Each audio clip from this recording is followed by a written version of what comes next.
The photograph on the security officer's clipboard was mine. It was a recent one, too. I wore my blue coat in it. The picture had been taken outside the club that spring. Someone had printed it in color and drawn a box around my face. Across the top, in thick black letters, were the words, "Do not admit." I looked past the officer. Guests were crossing the garden toward the white chairs. A violinist was testing the same few notes near the fountain. Through the open doors, I could see flowers waiting in the ballroom. My flowers, in a manner of speaking. They were sitting on my account. The officer lowered his voice. "Mrs. Nelson, I need you to wait here. Why is my photograph in your packet?" He glanced down again. His name tag said, Austin Ayala. "I was told you're an estranged relative. By whom?" He turned the clipboard so I could see the bottom of the page. There was a line for the person submitting the instruction. Megan Nelson, my daughter-in-law.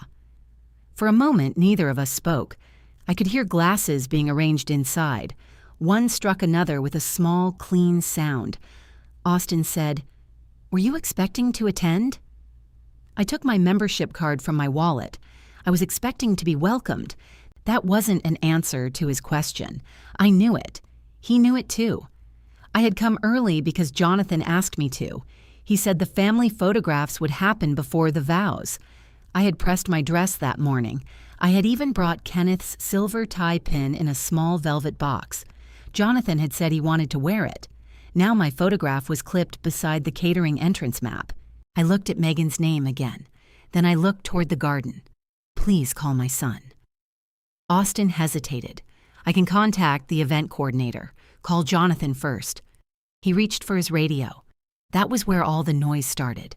But the truth is, the noise had been building for years. I just kept mistaking it for family stress. Kenneth died in 2022. He'd been sick long enough for us to know, not long enough to be ready. After the funeral, our house stayed full for 3 days. People brought sliced ham, rolls, soup, and more cake than any grieving woman could eat. Jonathan came every morning. He took out the trash and answered the door when I couldn't. Megan came with him once. She stood in my kitchen and opened the refrigerator. "You need smaller containers," she said. "You'll never finish all this." I was holding Kenneth's coffee mug. I hadn't washed it yet. "I'm not very hungry. That's why people should stop bringing food." Jonathan looked at her, then at me. "Megan's just worried it'll go bad." I understood her. He gave me a quick kiss before they left. Megan was already in the car. At first, I thought she was uncomfortable with death. Some people are. They want the room cleared before grief can sit down. Then the invitations started changing. Jonathan would call on a Friday and say, "We might stop by Sunday." Sunday would pass. On Monday, I'd see photographs from a dinner at Megan's sister's house. Jonathan would text, "It came together last minute." Everything came together at the last minute when I wasn't included. If they needed something, there was plenty of notice. "Mom, do you still have Dad's drill?" "Mom, can you meet the delivery people?" "Mom, would you mind paying the registration fee? I'll send it back." Sometimes he did send it back. Sometimes I didn't ask. I told myself he was busy.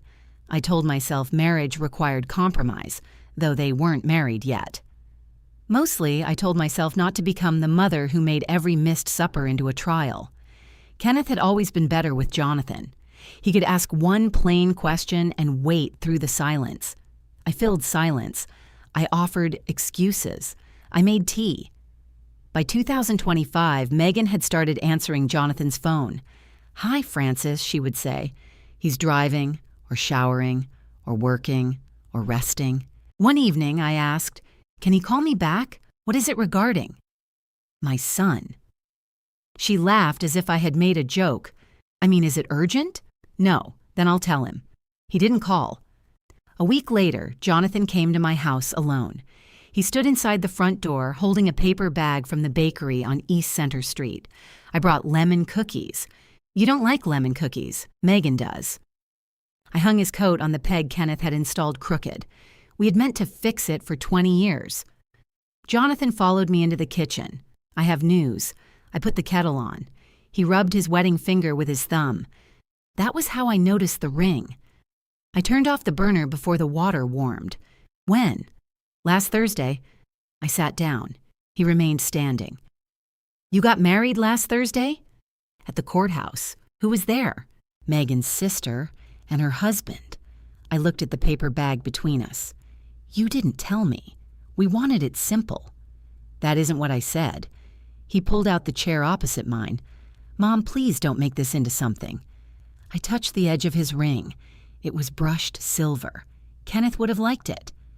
I'm trying to understand what it already is. Megan didn't want pressure. From me, from anyone. But her sister knew. He leaned back and looked toward the window. It happened quickly. There it was again. Quickly. Last minute.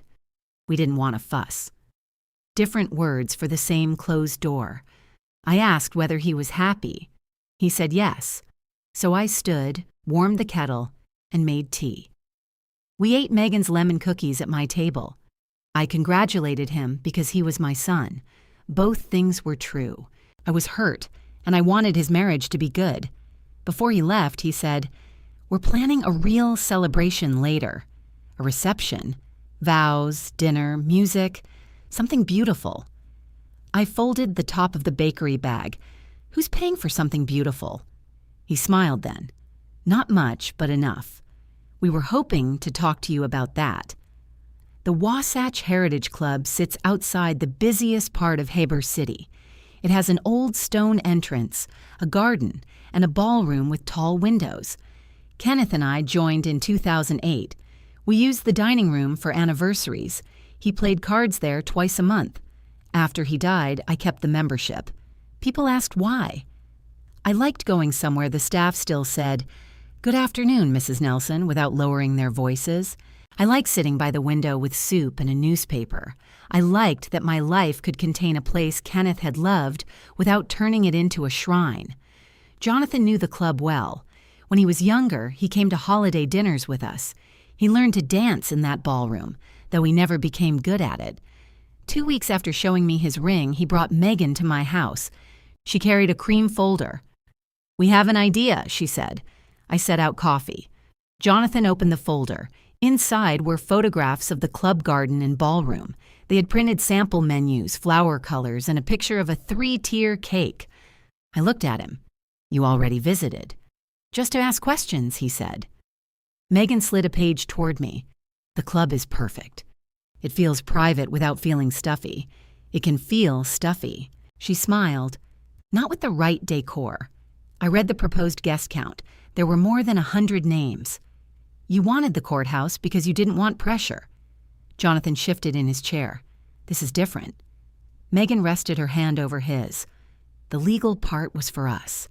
This would honor both families." Both families. I won't pretend those words didn't work on me. I imagined Kenneth's tie pin on Jonathan's collar. I imagined someone saying Kenneth's name. I imagined being present for one family moment instead of seeing it later on my phone. "What are you asking me to do?" Megan answered before Jonathan could. "Sponsor the event through your membership and pay for it." Jonathan looked down at his coffee. Megan kept her eyes on me. "We thought it could be your wedding gift." I turned through the estimates. Dinner, bar service, music, flowers, staff, and room charges. The deposit alone was $8,000. The remaining estimate was much more. I need time. Megan's fingers tightened around her cup. The date could go. Then it goes. Jonathan looked up. "Mom, I said I need time." "That isn't a refusal." Megan stood and collected the loose pages. "We just thought you'd be excited." "I am your mother-in-law, Megan. Excitement doesn't stop me from reading." She left the cream folder on the table. After they drove away, I called Walter Barrett. Walter had managed events at the club for years. He spoke slowly when money was involved. I appreciated that. "Walter, did my son visit you? He and his wife met with our assistant." "Did they reserve anything?" "Not without a member sponsor." I ran my finger down the estimate. "If I sponsor it, what belongs to me?" "The account responsibility. That wasn't my question." He paused. "You would be the contracting member. The event remains attached to your membership." "Can they make changes?"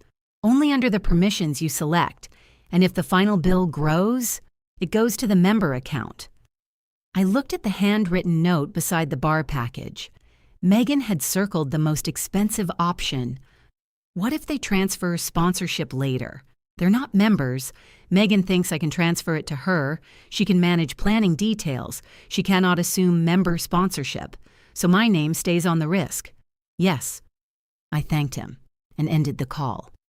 That evening, Jonathan called. Megan thinks you don't trust her. This isn't about trust. It's about 30 pages of charges. It's our wedding. You're already married. He went quiet. I regretted saying it that way. I didn't regret the fact. He said, "The vows matter to us. Then the expenses should matter too. We're not trying to take advantage. I didn't say you were. You don't have to say everything directly, Mom." That sounded like Megan, not the words exactly, the shape of them.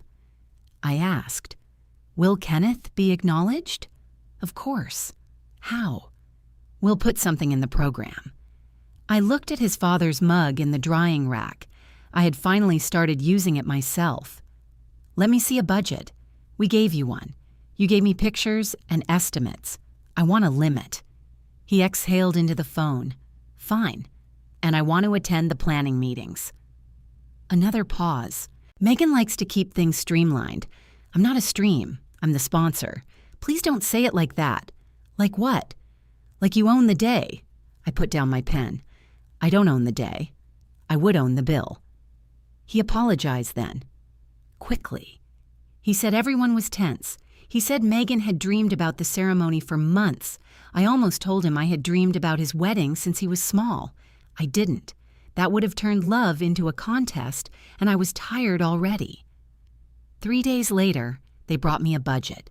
It had a fixed guest count and a spending limit. Kenneth's memorial acknowledgement appeared on the draft program. 2 plain lines near the bottom. "In memory of Kenneth Nelson, beloved husband and father." I read those words several times. Megan watched me. "Is that okay?" "Yes." She smiled and reached for my hand. "We want you involved, Francis." Honestly, I almost believed her.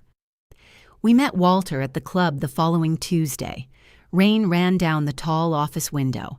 Megan wore a pale wool coat and carried the cream folder. Walter explained the agreement 1 page at a time. The event was for non-members. My membership made it eligible. My account guaranteed the charges. I could control who approved additions. Then he pointed to a paragraph near the signature line. The member sponsor must retain access to the event. Megan looked up. "Meaning what?" "We cannot hold a private event here while excluding the sponsoring member." She gave a light laugh. "Why would we exclude Francis?" Walter continued. "The sponsor may also withdraw before the ballroom opens. The deposit would be forfeited. Unserved reception services would be canceled, and no further reception charges would be added." I read the paragraph myself. It sounded severe. I couldn't imagine using it. I signed the agreement. Then I wrote the check for $8,000. My hand stayed on it for a second before I pushed it across the desk. Megan immediately said, "Now that it's booked, can we put planning authority in my name?" Walter answered, "Planning contact, yes. Sponsorship, no." She turned to me. "Would you ask him?" I heard him. "It would make everything easier." "For whom?" Her mouth tightened. Jonathan touched her arm. "Meg, let's just get the date." Walter placed a copy of the agreement in his file. I put my membership card back into my wallet. Before we left, I noticed Megan whispering to Jonathan near the office door. He shook his head once. Then she walked out without saying goodbye. I stayed behind. Walter was blotting my signature page. "One more thing," I said. He looked up. "No changes on my account without my written approval. Not a phone call. Not a message from Jonathan. Written approval from me." He nodded and added the instruction to the file. "Understood, Mrs. Nelson." I watched him initial it. That small mark didn't tell me what Megan would do next. It didn't tell me why she wanted my responsibility without my access. But it gave me one useful answer. If my name was carrying the cost, my hand would control the pen. The next morning, Megan sent me a shared planning calendar. My name appeared as Frances, sponsor. Not mother, not family, sponsor. I stared at it longer than I should have. Then I told myself calendars were practical things. Nobody wrote beloved daughter-in-law beside a dentist appointment. There were colored boxes for flowers, food, music, photographs, and the rehearsal. I found one marked Family Program Review. I clicked it. The guest list was private. I clicked another box. The seating plan was private too. I called Jonathan. Can you see the whole calendar? I think so. Can you see the guest list? There was a pause. I heard a car door close. Why? Because I can't. Megan probably locked it while she's editing. She sent me the calendar. Then you have it. I have boxes I can't open. He sighed. Mom, I'm heading into work. Ask her to give me access. To the guest list? To anything connected to an event on my account. All right, I'll mention it. Don't mention it. Ask her. I said I would. He ended the call before I could answer. 2 hours later, the guest list opened. That should have felt like a win. Instead, I found myself grateful for access to something I was paying to host. I made coffee and read every name. Megan's family filled most of the first page. Her parents, her sister and brother-in-law, aunts, uncles, cousins, old neighbors, and friends from 3 different jobs. Jonathan's side was shorter. I recognized Kenneth's brother and 2 cousins. There were friends Jonathan had known since college. My name wasn't on either side. At the bottom, beneath the guest count, I found a note. Member sponsor attends outside final count. I read it twice. Technically, I was included. I just wasn't a guest. That afternoon, Megan called. I heard you had trouble with the calendar. I had trouble opening it. It was still being organized. Then why send it? So you'd feel involved. I looked at my name beside the word sponsor. Giving me locked boxes doesn't accomplish that. She became very quiet. Megan's silence was never empty. It was where she arranged the next sentence. I'm trying to create boundaries around the planning process. What boundary did I cross? This is exactly what I mean. I asked one question. You called Jonathan at work. He's my son. He was busy. Then he can tell me. She exhaled through her nose. Frances, we appreciate what you're doing. But this can't become a situation where every financial contribution buys an opinion. I set down my coffee. You asked me to sponsor the entire reception, and we're grateful. You also said you wanted me involved. We do, in appropriate ways. What ways are appropriate? You could help choose the photograph of Kenneth. I looked toward the living room. His picture sat on the bookcase. It was one from our 40th anniversary.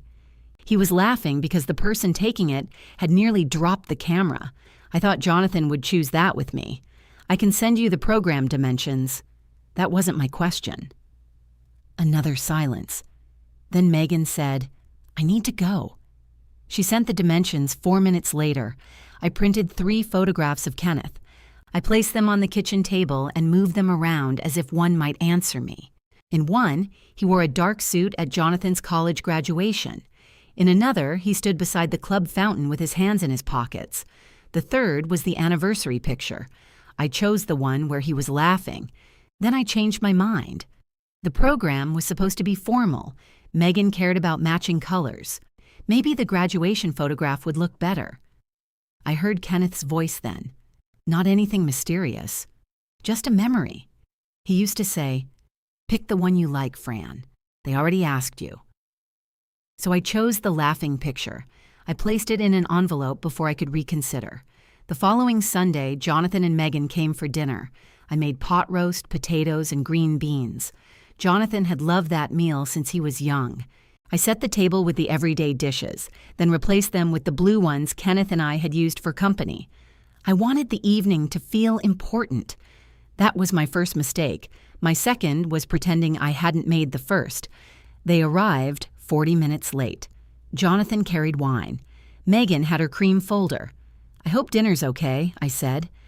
We got stuck on a call with the florist, Megan replied. Jonathan kissed my cheek. It smells great. While I finished the gravy, Megan spread papers across the table. She moved my salt and pepper shakers onto the counter. "We have to decide how to introduce the memorial section," she said. I wiped my hands and brought her the envelope. I chose this one. She removed Kenneth's photograph. Jonathan smiled as soon as he saw it. "That's Dad." Megan held it beneath the kitchen light. "It's very candid." He was laughing. "I can see that." Jonathan took it from her. "This was your anniversary, right?" "Our 40th. I remember." Dad complained about wearing that tie. He complained for 3 days. Jonathan laughed. It was the first time that evening he sounded like himself. Megan slid the picture back into its envelope. "I'll ask the designer if they can make it work." "It's a photograph," I said. "What has to work?" "The tone of the program is elegant. Your father-in-law laughing isn't inelegant." "I didn't say that." Jonathan rubbed his forehead. "Can we eat first?"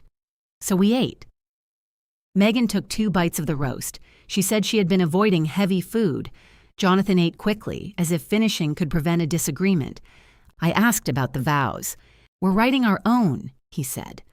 "Will you exchange rings again?" Megan answered. "We haven't decided. Who's standing with you?" "My sister will stand with me," she said. Jonathan cut a potato in half. I asked Daniel.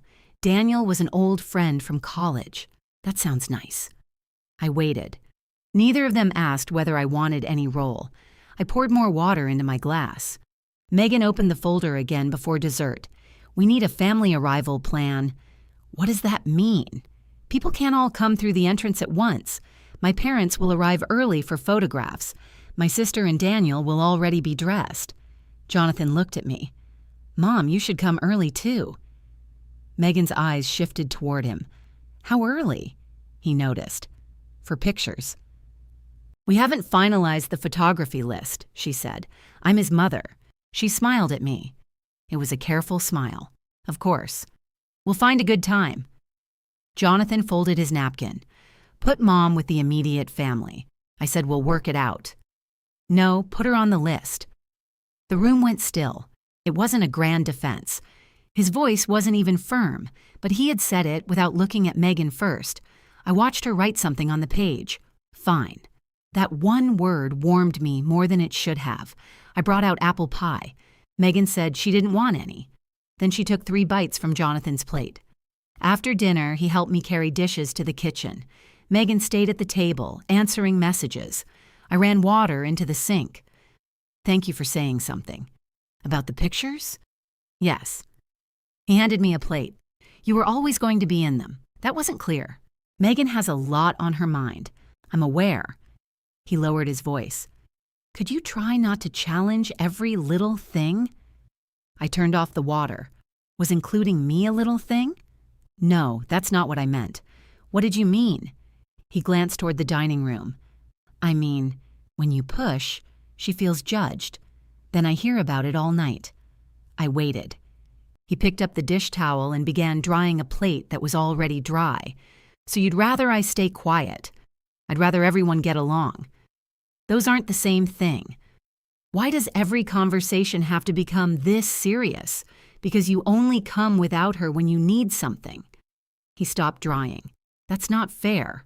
I could have softened it. I usually did." Instead, I opened the drawer and put away the serving spoon. "When was the last time you came here because you wanted to see me? I'm here now. You came for a planning dinner. It was still dinner." Megan brought a folder. His jaw tightened. "You're keeping score." "No, I'm finally reading it." He placed the plate on the counter too hard. It didn't break, but the sound brought Megan into the kitchen. "Everything okay?" Jonathan answered quickly. "Fine." I looked at him. "There was the pattern," Megan asked. Jonathan answered for both of us. The uncomfortable part disappeared before it could inconvenience her. She picked up her coat. "We should go." Jonathan didn't argue. At the front door, I gave him the envelope with Kenneth's photograph. "Don't lose this." "I won't." Megan took it from his hand and slid it into her folder. "We'll scan it tomorrow." I watched her carry Kenneth out beneath her arm. After they left, I went into the kitchen. 3 plates sat by the sink. Jonathan had dried only 1. I put the leftovers into small containers. Megan had been right about that much. Then I washed the blue dishes and returned them to the cupboard. The house looked exactly as it had before dinner. That bothered me. I had spent the whole afternoon making a place for people who could leave without noticing what the place cost me. Not the food, not even the money, the waiting. I wiped the table twice. On the third pass, I noticed a page beneath Megan's chair. It was part of the photography schedule. There were separate lists for her family, the wedding party, and the couple. Beside Jonathan's family, someone had written, "As available." My name had been added in Megan's handwriting. Francis with couple, if timing permits. I sat down. That was what Jonathan's defense had purchased, if timing permitted. I took a picture of the page with my phone. Then I placed it inside the cream folder, which Megan had left on the sideboard. I didn't call her. I called Jonathan. He answered on the fourth ring. Did we forget something? The planning folder. Megan said something in the background. Jonathan replied, "We'll get it tomorrow." I found the photography schedule. Silence. Okay. It says I'll be photographed with you if timing permits. That's probably an old version. She wrote it tonight. Megan's voice came closer. Francis, those schedules always change. I called Jonathan. He put you on speaker. Take me off. Another silence. Then the sound changed. Jonathan said, "You're off speaker." Did you know what she wrote? No. I believed him. That hurt in a different way.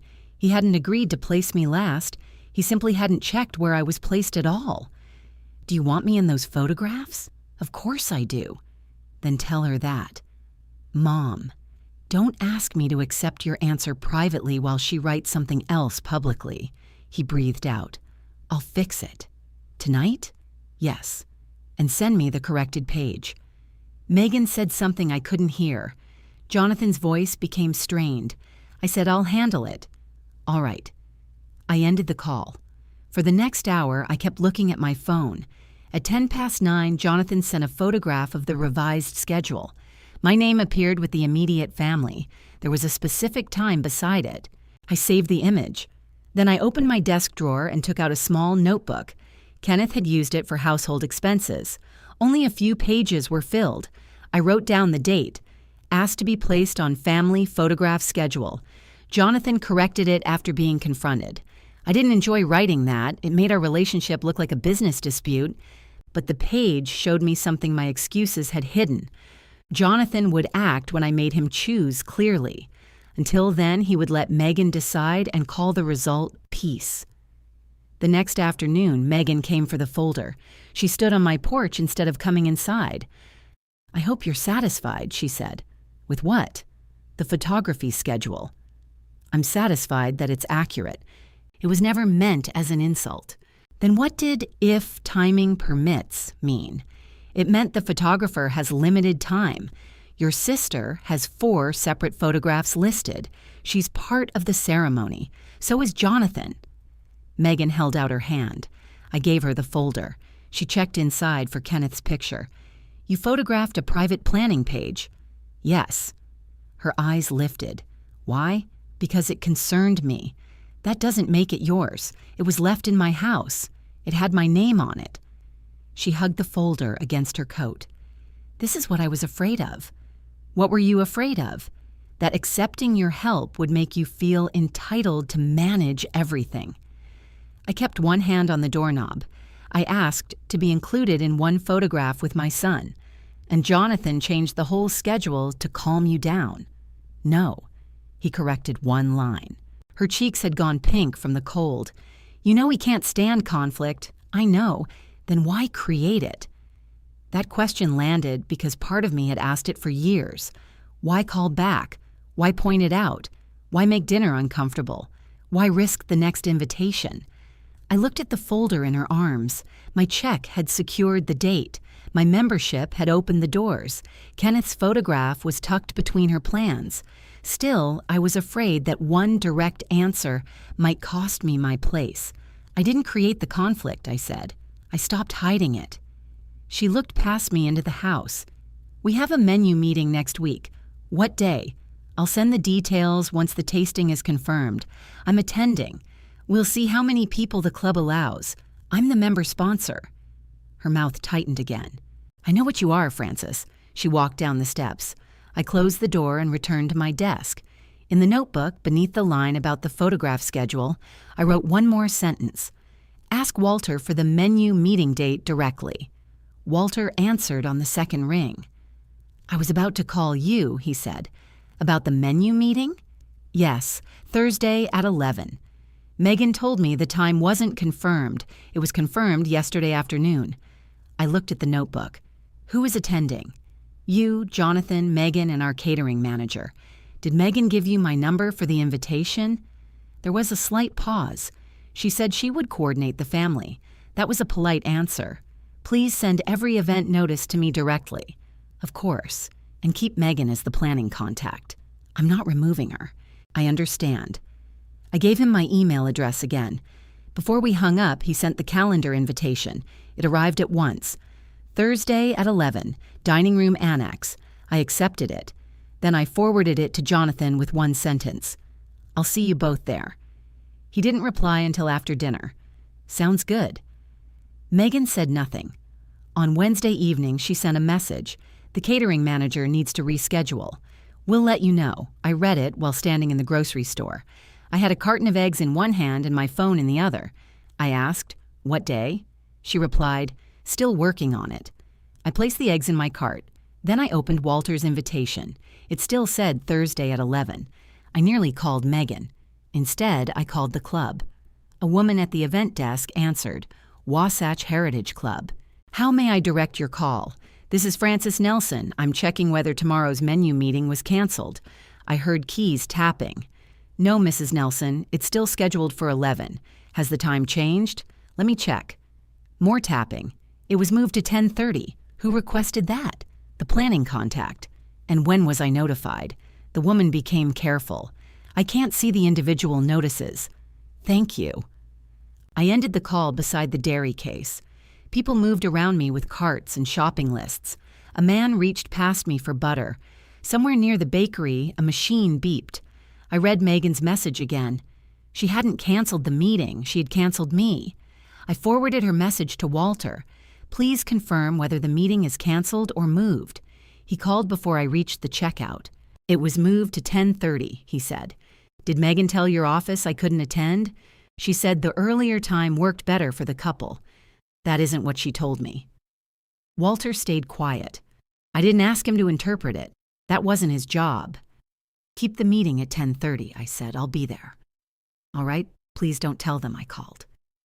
Another pause. I send attendance confirmations the morning of each meeting, then send the usual confirmation. "I'm not asking you to hide anything. Understood." That distinction mattered to me. I wasn't trying to surprise them. I was making sure nobody could erase me by controlling the message. Thursday morning, I put on gray trousers and a navy sweater. I carried my notebook, my agreement copy, and the spending limit they had given me. At 10:12, I parked beside Megan's car. The cream folder was visible on the passenger seat. I sat in my car for a moment. My hands were cold, though the heater was running. I could still leave. I could pretend I believed there had been confusion. Jonathan would be relieved. Megan would call me gracious for not making trouble. Then the next meeting would move without me, too. I turned off the engine. Inside, Walter was speaking with a staff member near the reception desk. "Good morning, Mrs. Nelson." "Good morning." He didn't look surprised. His confirmation had included me. That helped. The catering manager had placed small menu cards around a table in the dining room annex. 4 water glasses were set out. Megan and Jonathan arrived at 10:27. Jonathan saw me first. Mom. Megan stopped beside him.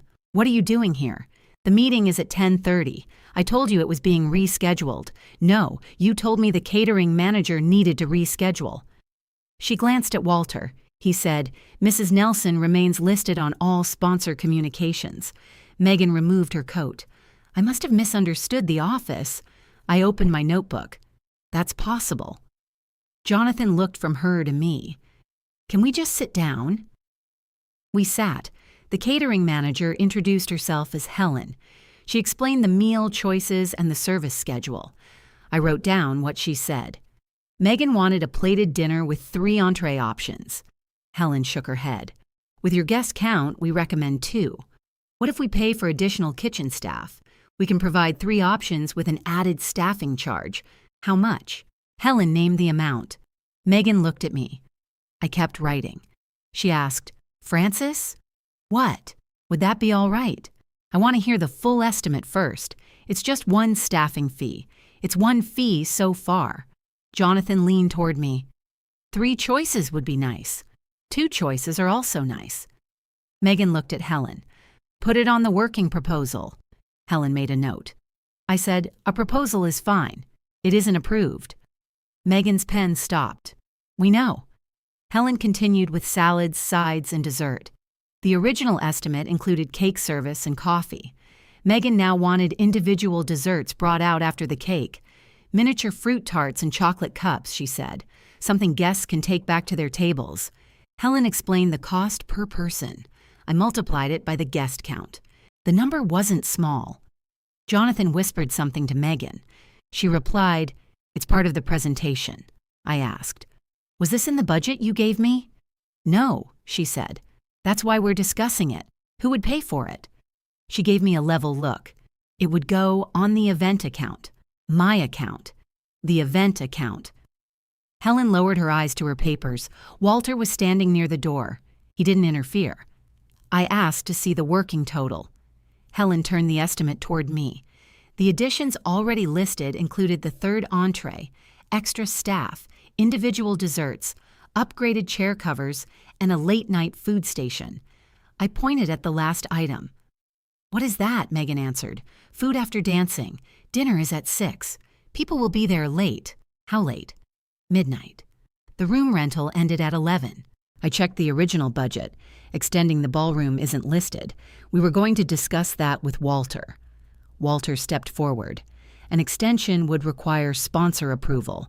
It also affects security and staff hours. Megan tapped her pen against the table. Can we hear the price before everyone decides it's impossible? He gave us the estimate. The silence afterward had weight. Jonathan rubbed his chin.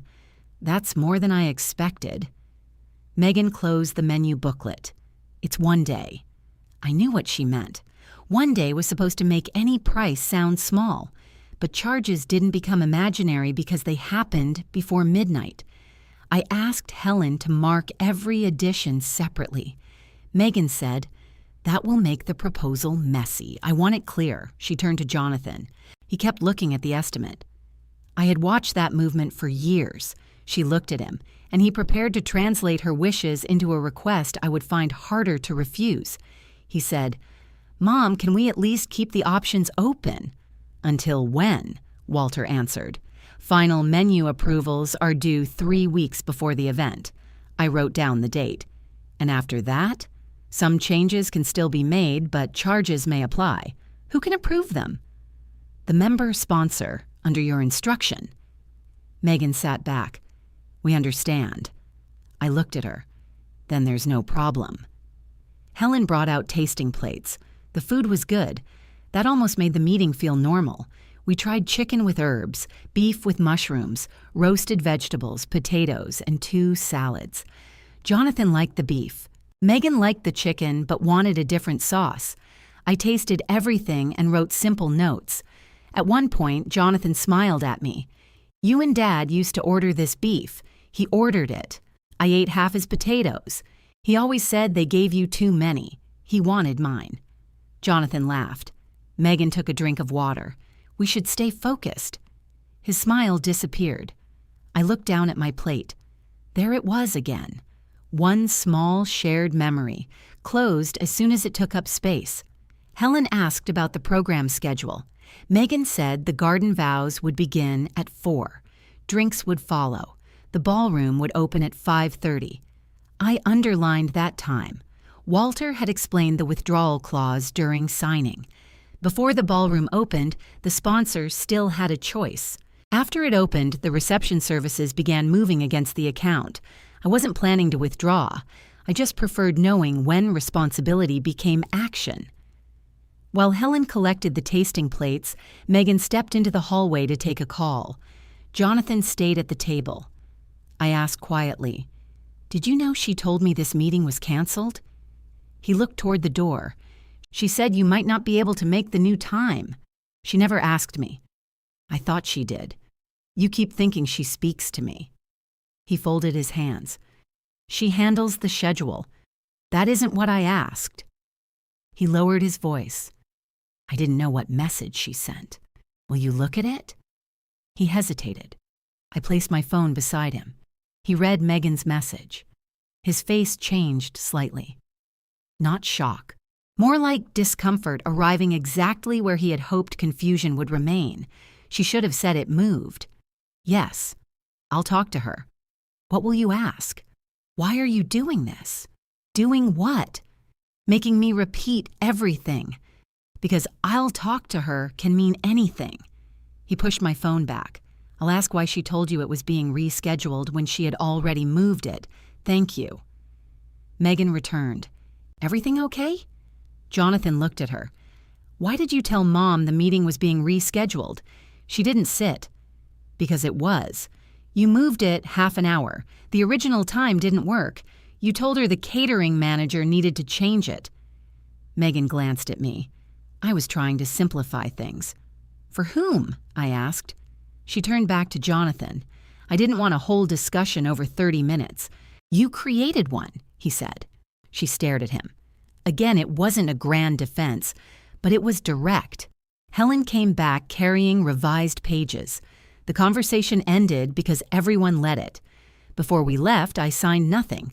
I asked Helen to email the basic menu and each optional addition as separate lines. Walter confirmed that none of the additions would be placed on my account without written approval. That was the useful part of the morning. My instruction worked.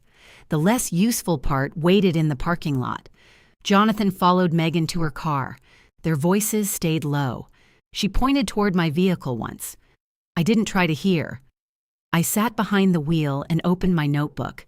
I wrote the menu deadline. I wrote the ballroom opening time. Then I listed the proposed additions. At the bottom, I added, "Megan moved meeting and told me it was being rescheduled." Jonathan saw the message. It was the first time someone else knew exactly what she had done. That should have made me feel less alone. Instead, I understood the larger problem. Megan wasn't merely organizing around me. She was testing how easily I could be removed from the parts that required my approval. And Jonathan would notice only when I placed the proof directly in his hands. Before driving home, I emailed Walter. "Please copy me on every schedule change, proposal, and program revision. If I don't answer, do not assume anyone has spoken for me." He replied before I reached East Center Street. Confirmed. I saved his message, then turned into the afternoon traffic with 3 weeks marked in my notebook and no intention of waiting for someone else to tell me where I belonged. The revised proposal arrived Friday morning. Walter had copied all 3 of us. I opened the cost sheet first. The basic dinner remained. Beneath it were 6 new lines marked requested. The 3rd entree was there. So were the extra desserts, upgraded chair covers, late-night food, extended ballroom time, and added staffing. None had been approved. Walter had written that sentence in bold. I felt some tension leave my shoulders. My instruction had worked again. Then I opened the program attachment. Kenneth's name was gone. I went back to the earlier draft. The memorial line had been near the bottom. I checked the new version twice. Nothing. There was a welcome from Megan's parents. There was a paragraph about Megan and Jonathan's courthouse marriage. There were names for everyone participating in the vows. Kenneth had disappeared between revisions. I called Jonathan. He didn't answer. I called Megan. She answered immediately. "Did you see the proposal?" she asked. "I saw the program. We're still editing. Where is Kenneth's acknowledgement?" She didn't pretend to look. We decided the program should focus on the celebration. Who is we? Jonathan and I. I want to hear that from him. Why? Because he told me his father would be included. He will be included in spirit. I placed the old draft beside the new one. What does that mean? It means we don't need a memorial announcement during our vows. It wasn't an announcement. It was 2 lines in the program. The program sets a tone. What tone does Kenneth's name create? She took a breath. Frances, grief has occupied a lot of space in this family.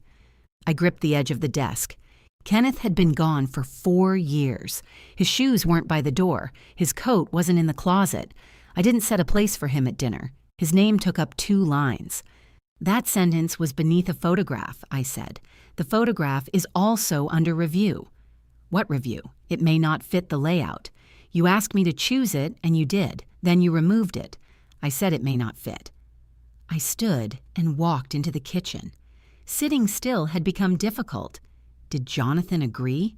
He agrees that the ceremony shouldn't feel sad. Put him on the phone. He's at work. Then ask him to call me. I'll tell him. Today. Her voice sharpened. I said I'll tell him. She ended the call. I went back to the proposal. At the bottom, Walter had included a response deadline. Monday at 5. The original menu needed final confirmation. Any additions required my written approval by then. I could wait for Jonathan. I could spend the weekend asking why his father had become too sad for his own son's program. Or I could answer the question that belonged to me. I wrote Walter an email.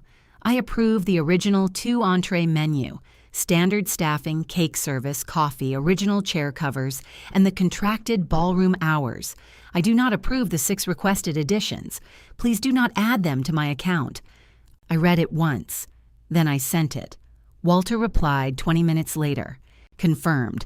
The 6 additions remain declined unless you provide a new written instruction before the deadline. That was the first financial decision I made without asking whether Jonathan would be upset. I didn't feel powerful. I felt late. At noon, Megan called. What did you do? I answered the proposal. You declined everything. I declined the additions. We discussed those together. We heard the prices together. You didn't object during the tasting. I said they weren't approved. I thought you meant not yet. I meant not then. She spoke away from the phone. I heard a door close. Do you understand how this looks? To whom?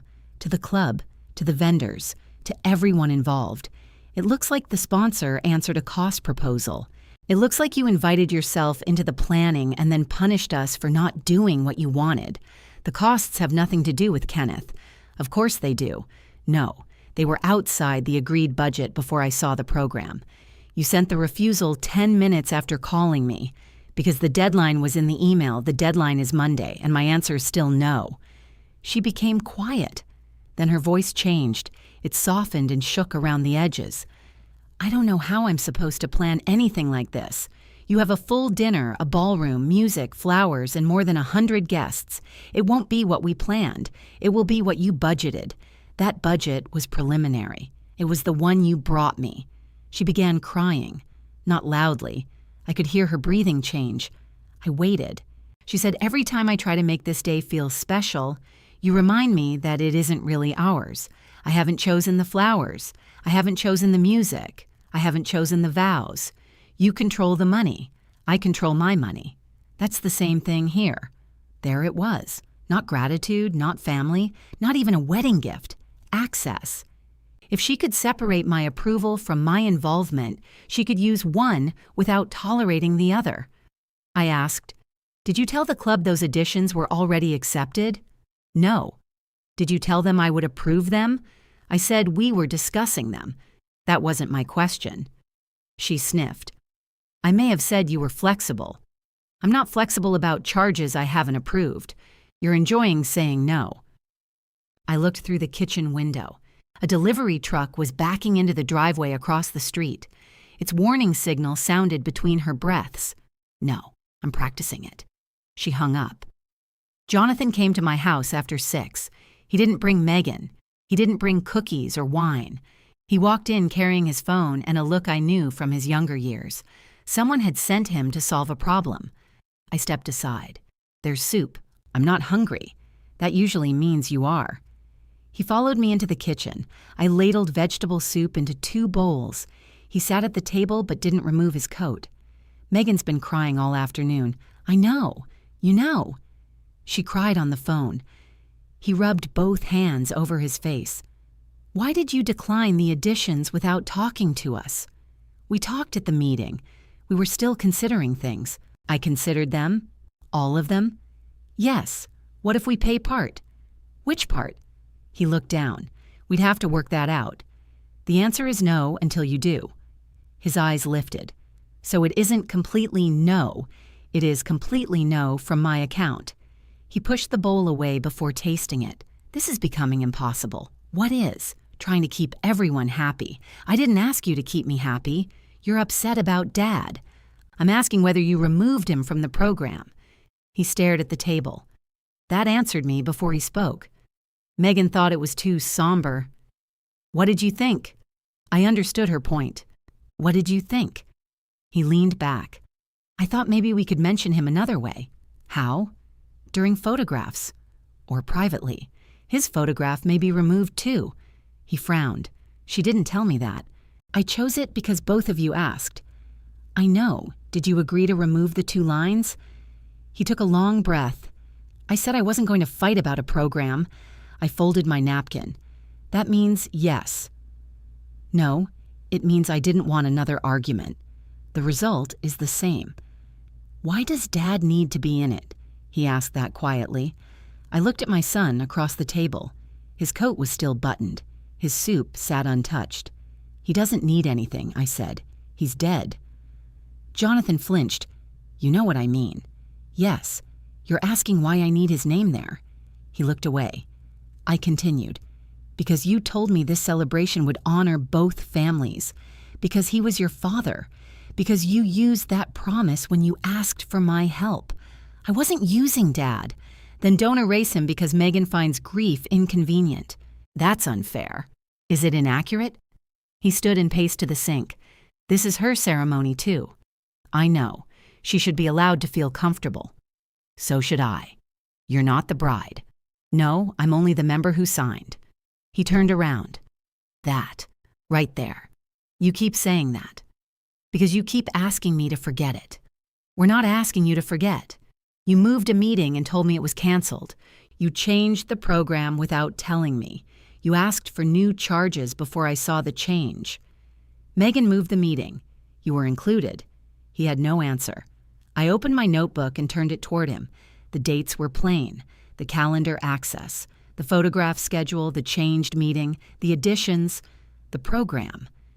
His expression hardened. You're documenting us? I'm documenting decisions attached to my account. We're your family.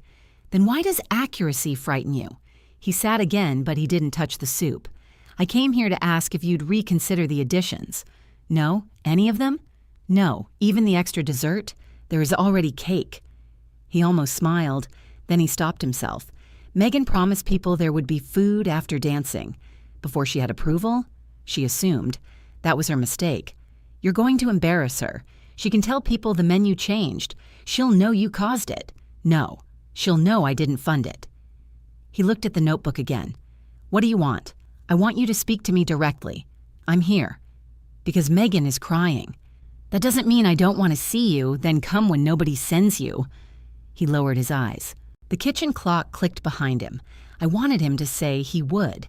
I wanted it so much that I nearly gave him one of the additions. A small one. Just dessert. That was when I saw my own part clearly. I had spent 4 years rewarding his return, even when he returned only to ask. I fed him. I paid. I softened the question. Then I treated his presence as proof that none of it had hurt. I stood and carried his soup to the stove. What are you doing? Keeping it warm. I can eat. You said you weren't hungry. He unbuttoned his coat. I changed my mind. I put the bowl back in front of him. He ate slowly. When he finished, he said, I'll talk to Megan about Dad. Don't talk around me. Tell me your decision. He pressed his lips together. I want Dad's name in the program. Then say that to her. I will. And the photograph? I want the one you chose. I nodded. That was the answer I had needed. It wasn't enough to restore trust. It was enough to establish who had removed Kenneth. Jonathan took his bowl to the sink. Before leaving, he paused beside the desk. Can I take a picture of your notebook page? Why? So I know what you think happened. It's what happened. That's not what I meant. I let him take the picture. At 8:40, a revised program arrived from Megan. Kenneth's 2 lines had returned. His laughing photograph appeared beside them. No apology came with it.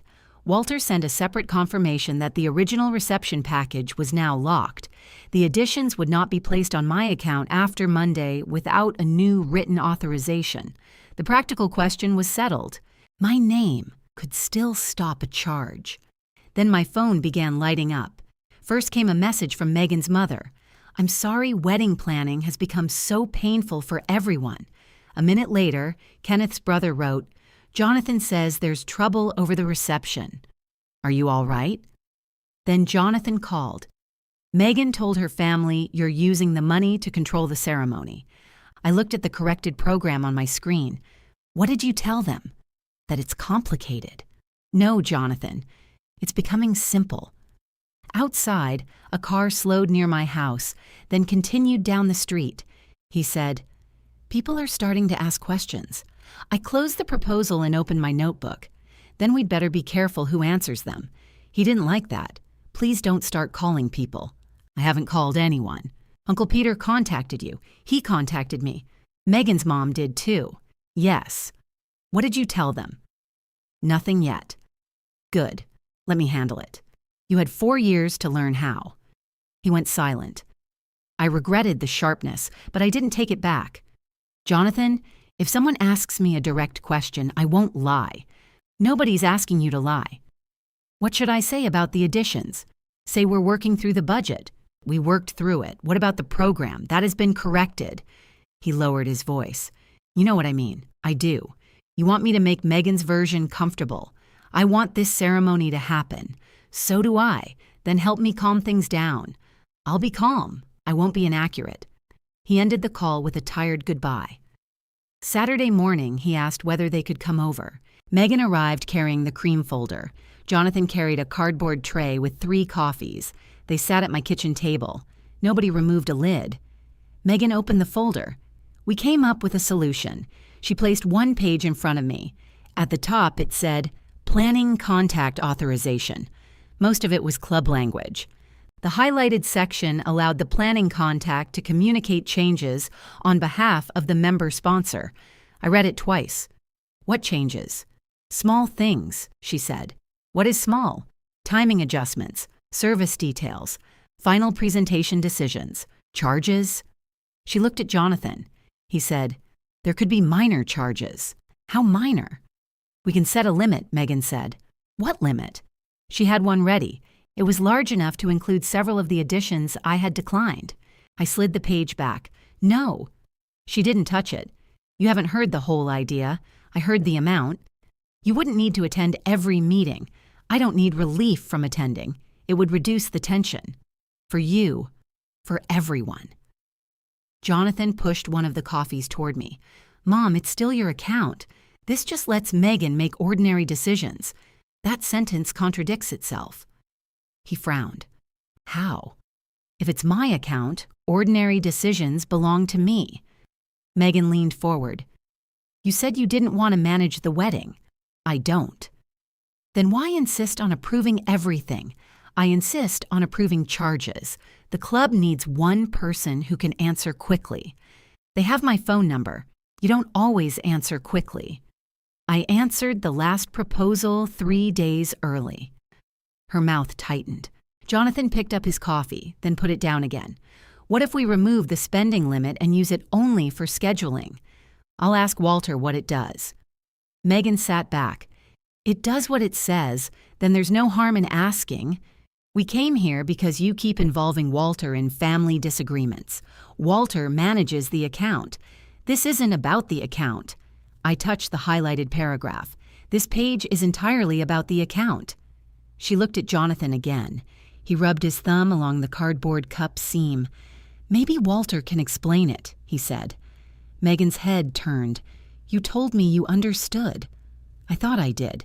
You said she'd sign." He looked embarrassed. "I said I'd ask. You said you'd take care of it." There was that phrase. Take care of it. I watched my son shrink inside his own kitchen chair. He wasn't being ordered. Megan never needed to order him directly. She made her disappointment the largest object in the room, and he moved everything else around it. I picked up the page. "I'll take this to Walter." Megan reached for it. "You don't need to keep it. I need the exact page I'm being asked to sign. We can email another copy. This one is already here." Her hand stayed out for a moment. Then she lowered it.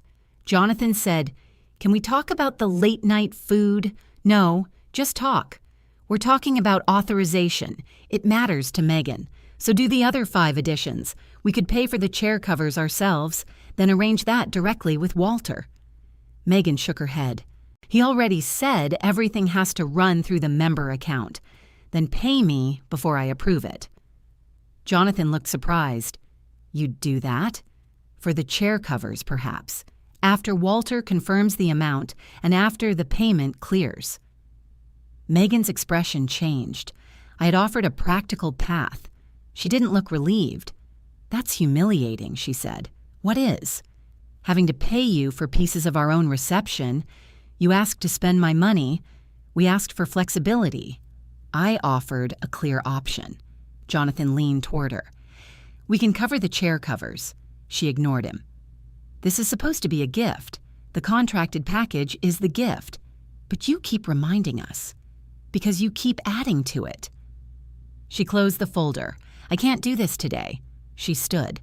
Jonathan stayed seated for another second, then rose. At the door, he said, "Please call me after you talk to Walter."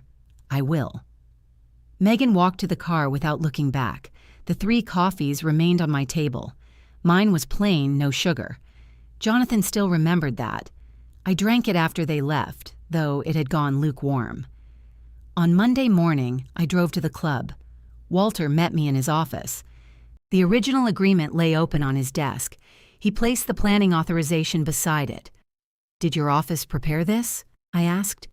"It's one of our standard forms. What does the highlighted part permit?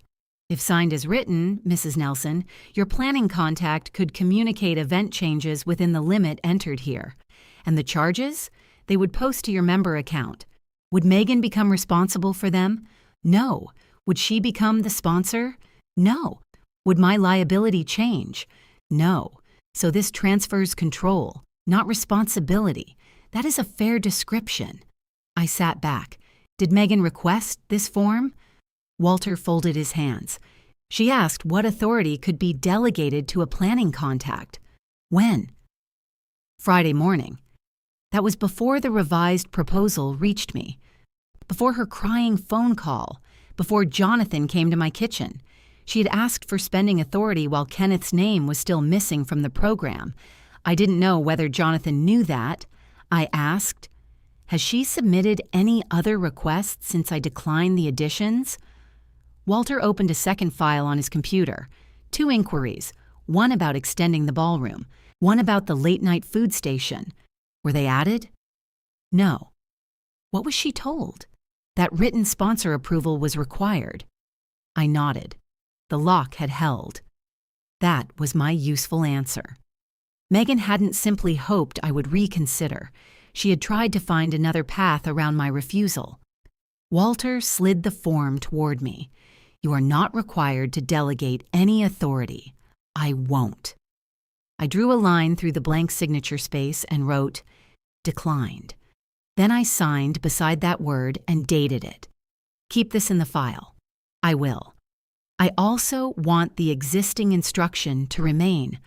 Only written approval from me. It remains in effect. What counts as written approval? An email from your address or your signature on an event document. Can someone forward you an email and say it came from me?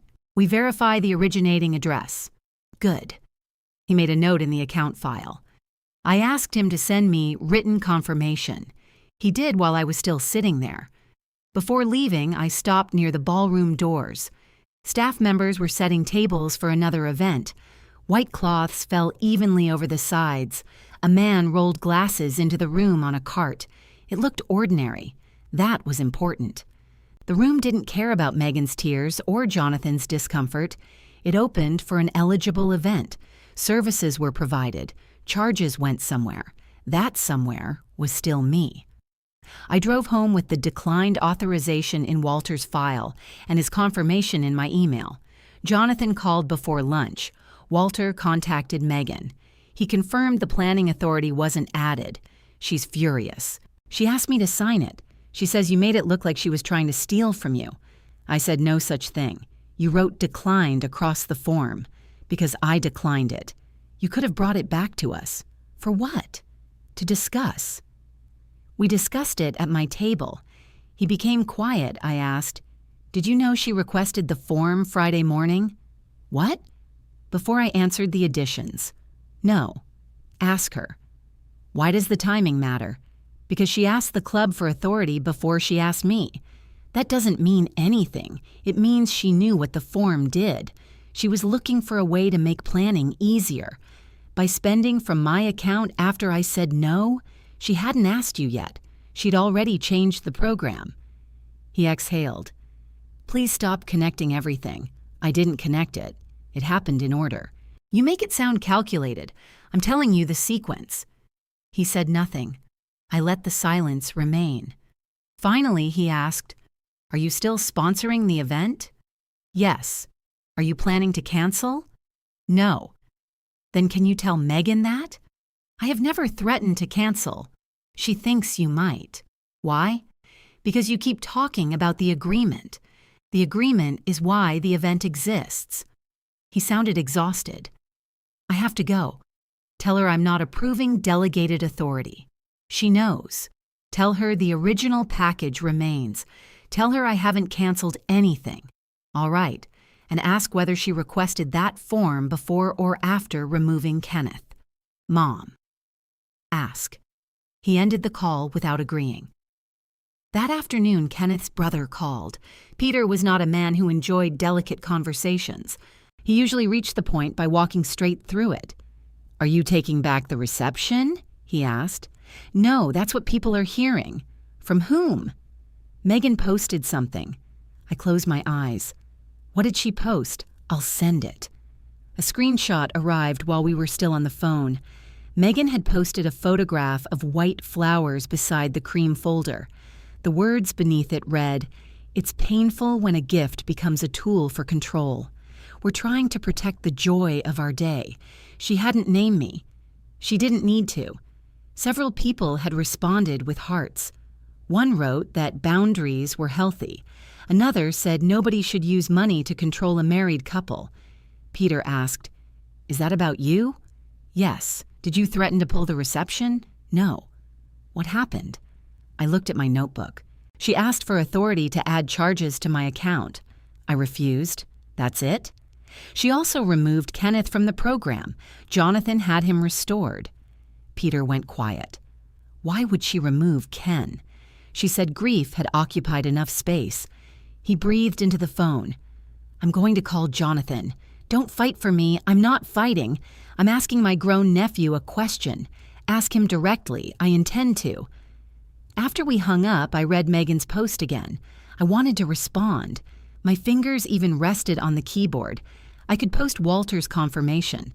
I could photograph the declined form. I could explain the meeting change and the program. Instead, I closed the page. Not because she deserved silence, because I wasn't ready to turn a family argument into public evidence while my name still held the room. At 6, Jonathan sent me a message. "Uncle Peter called. Megan's parents are upset. People think you may ruin the reception." I replied, "I have not canceled anything. I declined new charges and delegated spending authority. Correct the rest." He didn't answer. An hour later, Megan's post was still online. By bedtime, it had been shared to her story with one added sentence. "Sometimes keeping the peace means changing the plan." I placed my membership card on the desk beside my notebook. For the first time, I understood that I had two obligations now. I had to protect my account. I also had to protect the truth before Megan's version became the only one anyone remembered. The next day, I went to the club for lunch. I almost stayed home. Megan's post had reached people I knew.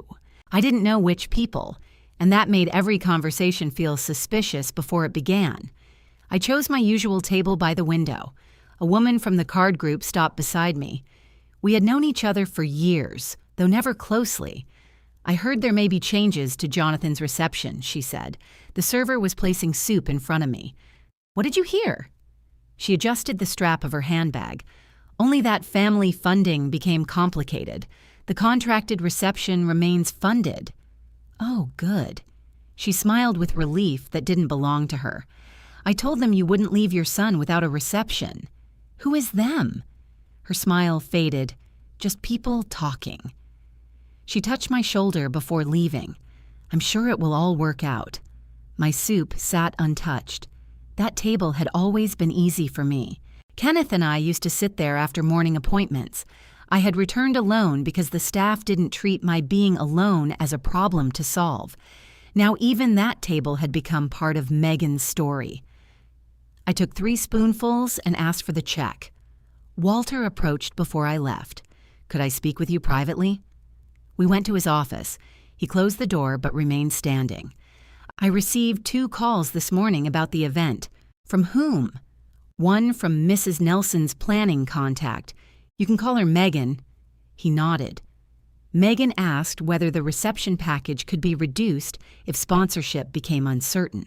What did you say? That no change had been made.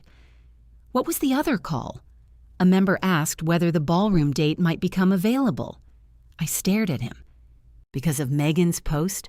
The member said she heard the event might be canceled. I placed my handbag on the chair. It is not canceled. I know. Have I done anything that suggests it is? No. Then why are we having this conversation? Because catering orders begin next week. Staff schedules follow. If there is a genuine concern, I need accurate information. I heard the professionalism in his voice. I also heard the distance. He wasn't accusing me. He was protecting the club from a family dispute that now had a room, a date, and a large balance attached. What do you need from me? A simple written confirmation that the original package remains active. Does that affect my withdrawal right? No. That remains exactly as stated in the agreement.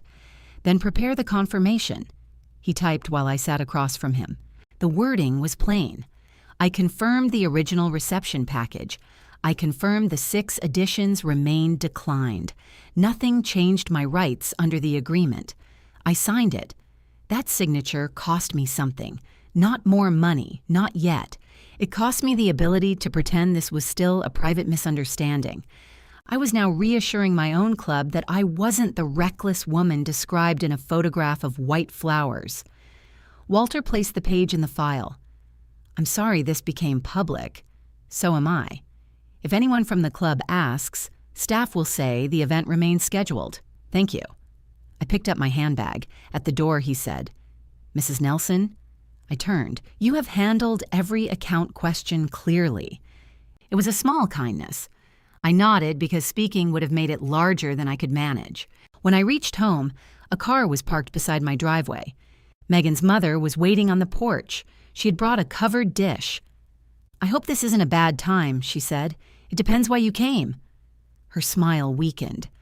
I brought chicken casserole. I unlocked the door. She followed me into the kitchen and placed the dish on the counter. I didn't offer coffee. That was unusual for me, and she noticed. I wanted to talk woman to woman, she said. We are talking. She sat at the table. I remained standing. Megan is under tremendous strain. She has said that she feels watched. By whom? You. The club. Jonathan. The club is managing an event. You know what I mean. I would rather hear what you mean. She folded her hands over her purse. Megan feels every decision has become evidence against her. Some decisions have been documented. That notebook, you mean? I looked at her. Megan had told her about my notebook. Yes. She says you write down everything she does, everything involving my account or access. Can you understand how that feels? Yes. She waited for more. I didn't provide it. She continued. I think grief has made this harder for everyone. Whose grief? Yours, Jonathan's, even Megan's in her way. Megan told me grief had taken enough space. Her mother looked uncomfortable. I'm sure that came out wrong. It was followed by removing Kenneth's name. But his name is back. after I noticed. She opened her purse, then closed it again. Megan wants this day to begin her married life properly. She's been married for months, you know what I mean. Again, I was expected to understand whatever nobody wished to say clearly. I sat across from her. What did Megan tell you I've done? She said you refused important reception choices. I declined new charges. She said you might withdraw the whole event. I never said that. She's frightened you will. Why? Because you keep reminding them that you can. I have reminded them that changes require approval. Her mother's face changed slightly. That's not how she described it. How did she describe it? She said you told Jonathan the whole day exists because of your name. I remembered the kitchen conversation. I had said the agreement was why the event existed. That was about the club contract. She took it personally. She posted it publicly. She didn't name you. She used the cream folder. Everyone involved recognized it. Her mother looked toward the counter. I told her to take the post down. That was useful. Not an apology, but a fact. Will she? I don't know. Then why are you here? To ask you not to punish them. I rested my palms on the table. What punishment? Canceling the reception. I'm not canceling it. Can I tell her that? She already knows. Can I tell the family? Tell them the original reception remains scheduled. Tell them I declined additions that were never part of the agreed budget. Her lips pressed together. That may create more questions. Then answer only what you know. I don't want to be in the middle. You drove to my house with casserole. She looked down. For the first time, I felt sorry for her. Megan had sent her to obtain reassurance without giving her the full account. Jonathan did the same with me. Everyone was carrying messages because direct speech had become too expensive. I pushed the casserole slightly toward her. Take this home. It's for you. I know. You don't want it? I don't want a meal attached to this conversation. Her cheeks colored. That wasn't my intention. Then we can speak without it. She stood. At the door, she said, Megan believes you don't like her. I don't like how she is treating me. That isn't the same thing. No. She seemed surprised by the answer. Then she left carrying the dish she had brought. 20 minutes later, Megan's post disappeared. I checked once, then closed the page. That was a partial correction. The people who had seen it would still remember it. The woman from the card group would still remember family funding becoming complicated. Removing a public sentence didn't pull it from every private conversation. Jonathan arrived that evening. He held the velvet box with Kenneth's tie pin. I knew what it was before he placed it on the table. What happened? Megan thinks I should wear something else. Do you? He sat across from me. I don't know.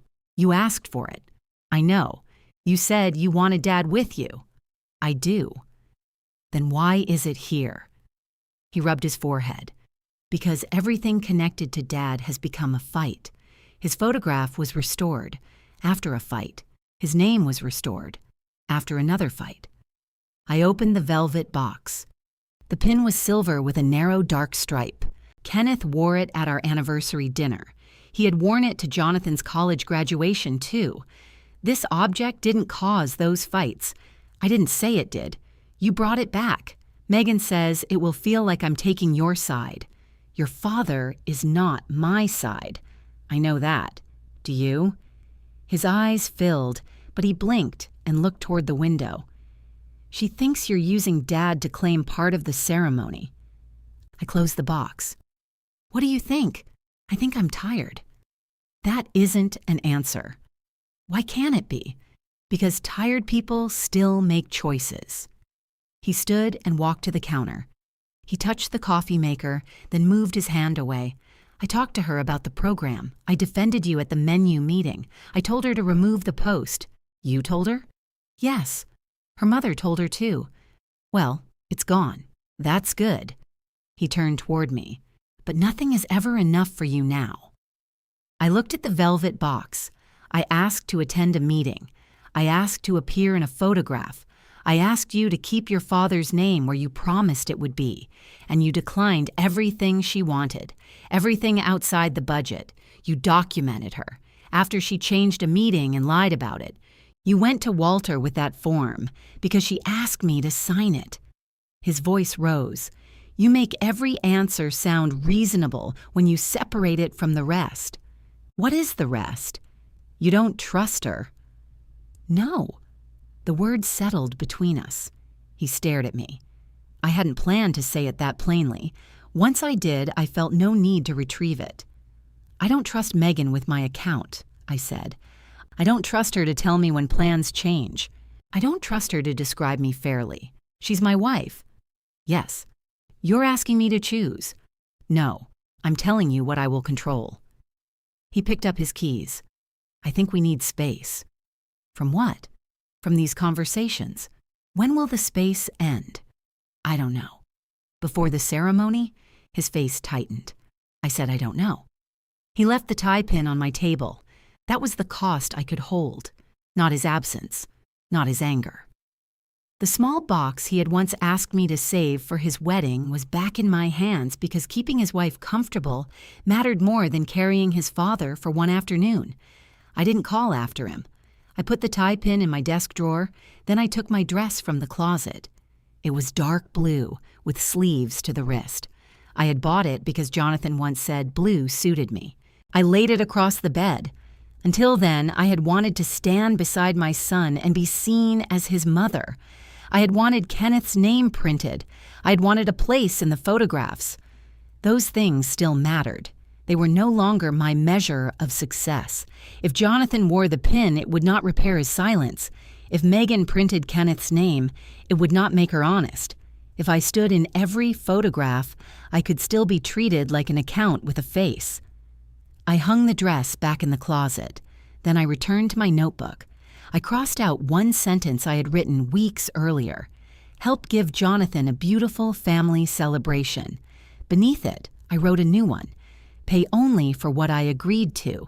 Require direct answers. Do not purchase belonging. My phone remained quiet all night. For once, I didn't break the silence for him.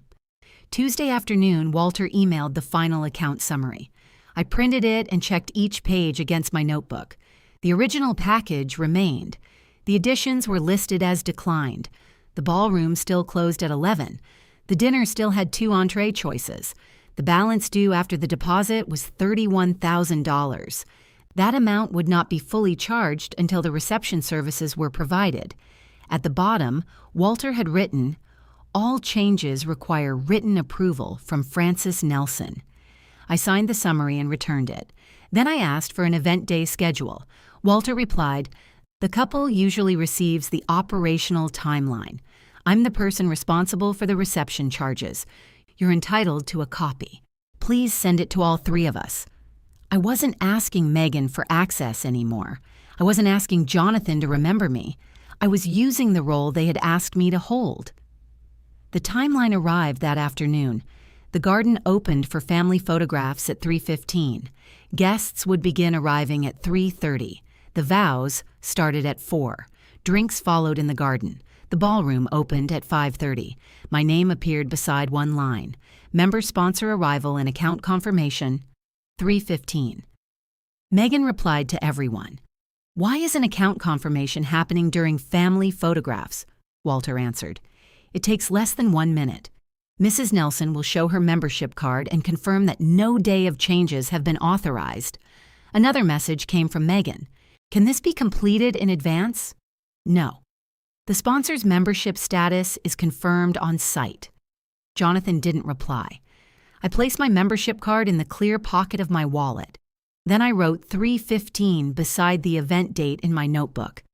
That evening, I hemmed the sleeve of my blue dress. The alteration shop could have done it. I preferred sewing by hand. Kenneth used to sit nearby and hold the pin cushion, though he complained every time I asked.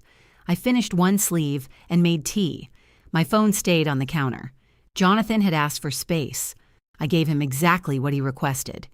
2 days later, Walter called. "We're doing the final walkthrough next Wednesday at 2. Would you like to attend?" "Yes." "I should tell you that Megan asked whether you needed to be included. What did you say?" "That you're entitled to attend any event meeting. Did she object?" "She said she wanted the walkthrough limited to people with operational roles." I have one. Yes, I'll be there. I didn't call Jonathan. I didn't ask whether he wanted me there. Wanting me had stopped being the question. On Wednesday, I arrived 5 minutes early. Walter met us in the garden. Megan carried the cream folder. Jonathan wore sunglasses, though the sky was cloudy. He gave me a short hug. "Hi, Mom. Hello." Megan nodded. "Francis." Walter began near the stone entrance. He showed us where guests would check in, where gifts would be placed, and how people would move toward the garden. A long table would stand beside the path. "Security will have the guest list and vendor list," he said. Megan asked, "Who handles exceptions? Your planning contact may identify unexpected guests. The club makes final access decisions. What about people we specifically don't want? You may give security a written exclusion instruction." I looked at her. She was watching Walter.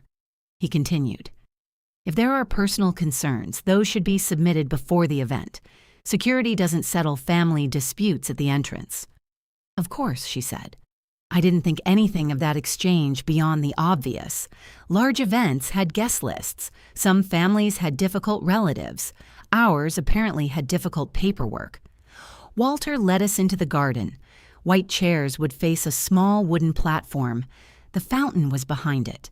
Megan stood where the vows would happen and asked whether the chairs could angle slightly toward the flowers. Walter said yes. Jonathan stayed beside me. "You're wearing the blue dress?" he asked. "Yes." He nodded. "Good." That one word held more feeling than the hug. I asked, "Have you decided about the tie pin?" His face closed. "Not yet." I didn't ask again. Inside the ballroom, round tables had been arranged for another reception. Walter used them to explain the layout. "The couple's table will be here. Immediate family tables will be closest." Megan opened the seating chart. "My parents will be at this table." She pointed near the couple's table. Walter asked, "Where will Mrs. Nelson sit?" Megan turned a page. "We're still adjusting." I said nothing. Walter waited. Jonathan moved closer to the chart. "Mom sits with Uncle Peter and Dad's cousins." Megan looked at him. "That table is farther back. Then move it forward. We already balanced the groups. Put Mom at the front." She pressed her lips together. I could have helped him. I could have said I didn't care where I sat. That was my old habit. Make my needs smaller so he could appear stronger. I let him finish. Jonathan pointed to a table beside Megan's parents. "Here, that displaces my aunt. She can sit with your cousins." Megan looked at me. "Do you have a preference?" "Yes." I preferred Jonathan's arrangement. She wrote my name at the front table. It was a practical success. I had not begged, argued, or traded anything. Jonathan had spoken, and I had allowed his choice to stand. The cost appeared in Megan's face. She had expected me to rescue him from disagreeing with her. I didn't. Walter moved us toward the bar area. Megan asked again about the late-night food station. "It is not part of the final package," he said. "What if we reduce the bar service?" "The bar order is already within your contracted package. Could we move money between them? Not without sponsor approval and a revised order."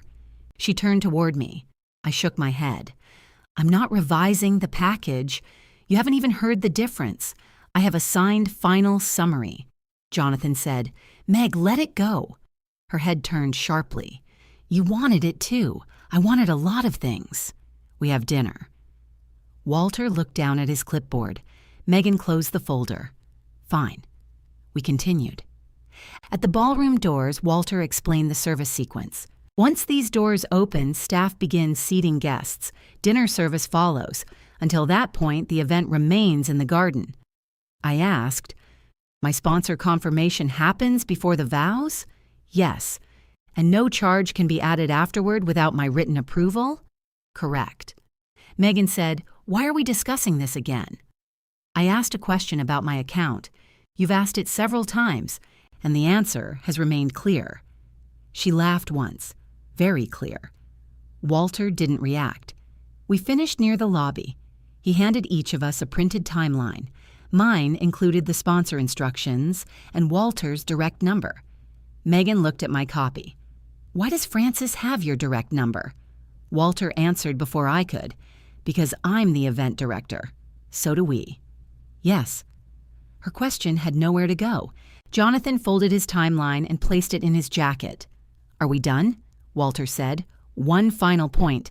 Mrs. Nelson is the sole member sponsor. Club policy requires that she retain access to the event." Megan glanced at me. "What if she chooses to leave early? That is her choice." "And if she doesn't attend?" "The event can proceed if she has confirmed sponsorship and remains available." I asked. "But I am attending." Walter nodded. "Yes." Megan said, "We know you're attending." The words were correct. Her tone wasn't. Walter continued. "The policy simply means the sponsoring member cannot be excluded from the event being held through her membership." Megan slid her timeline into the cream folder. Nobody is excluding anyone. The meeting ended. In the parking lot, Jonathan stopped beside my car. "Mom, wait." Megan kept walking. He removed his sunglasses. "I'm sorry I haven't called. You asked for space. I didn't mean complete silence." "What did you mean?" "I don't know. A few days. It has been a week." "I know." He looked toward Megan's car. "She's upset that you came today." "I know. She feels like you don't trust us to manage anything. I trust you to manage the ceremony. I'm managing my account. She doesn't separate those." "I do." He put his sunglasses in his pocket. "Could you try to make the next few weeks easier?" "What does easier require?" "Maybe don't question every detail in front of Walter." I asked 2 account questions. "You also backed me into moving your table." I didn't say a word until Megan asked my preference. "You could have said you didn't care. I do care." He looked down. That answer seemed to surprise him. "I'm not asking for the center of the room," I said. "I'm asking you not to place me behind everyone while my membership holds the doors open. I moved you." "Yes." "Then why are we still arguing?" "We're not." He looked at me for a long moment. "You've changed. I stopped helping you avoid the end of your own sentences." Megan sounded the car horn once. Jonathan flinched. He said, "I'll call you. Call because you want to." He walked away. I drove to the grocery store and bought bread, milk, and tomatoes. At home, I finished hemming the second sleeve. My life did not pause because Megan was displeased. That was another new thing. The next morning, the final timeline appeared on the shared calendar. My family photograph time was fixed. My front table seat was fixed. My sponsor check-in was fixed. Megan could still choose flowers, music, vows, and every other part of the ceremony. She could not move me without leaving a visible change. Just after noon, she called, "You made your point yesterday. I attended a walkthrough. You had Walter announce your status at every stop. Walter explained club procedure. You enjoyed it." "No." "You stood there while Jonathan took my aunt's seat away. He placed his mother near him. You could have stopped him. I didn't want to." Her voice became cold. "This day is not about validating your position in the family. I agree. Then why are you forcing yourself into every operational detail? I requested information tied to my responsibility.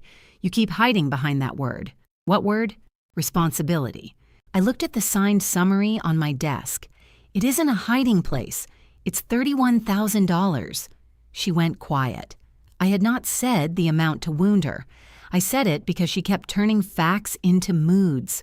Finally, she said, "You may find that insisting on access doesn't make people want you there." I waited. Is that a threat? No, it's an observation. Then observe this. I will arrive at 3:15. I will be in the family photographs. I will attend the vows and reception. Fine. And I won't discuss my attendance again. She ended the call. 10 minutes later, the shared calendar notification showed that she had opened the final timeline. For the first time, my position was written where she couldn't quietly alter it. It also told her exactly when I would arrive, where I would stand, and which rule protected my access.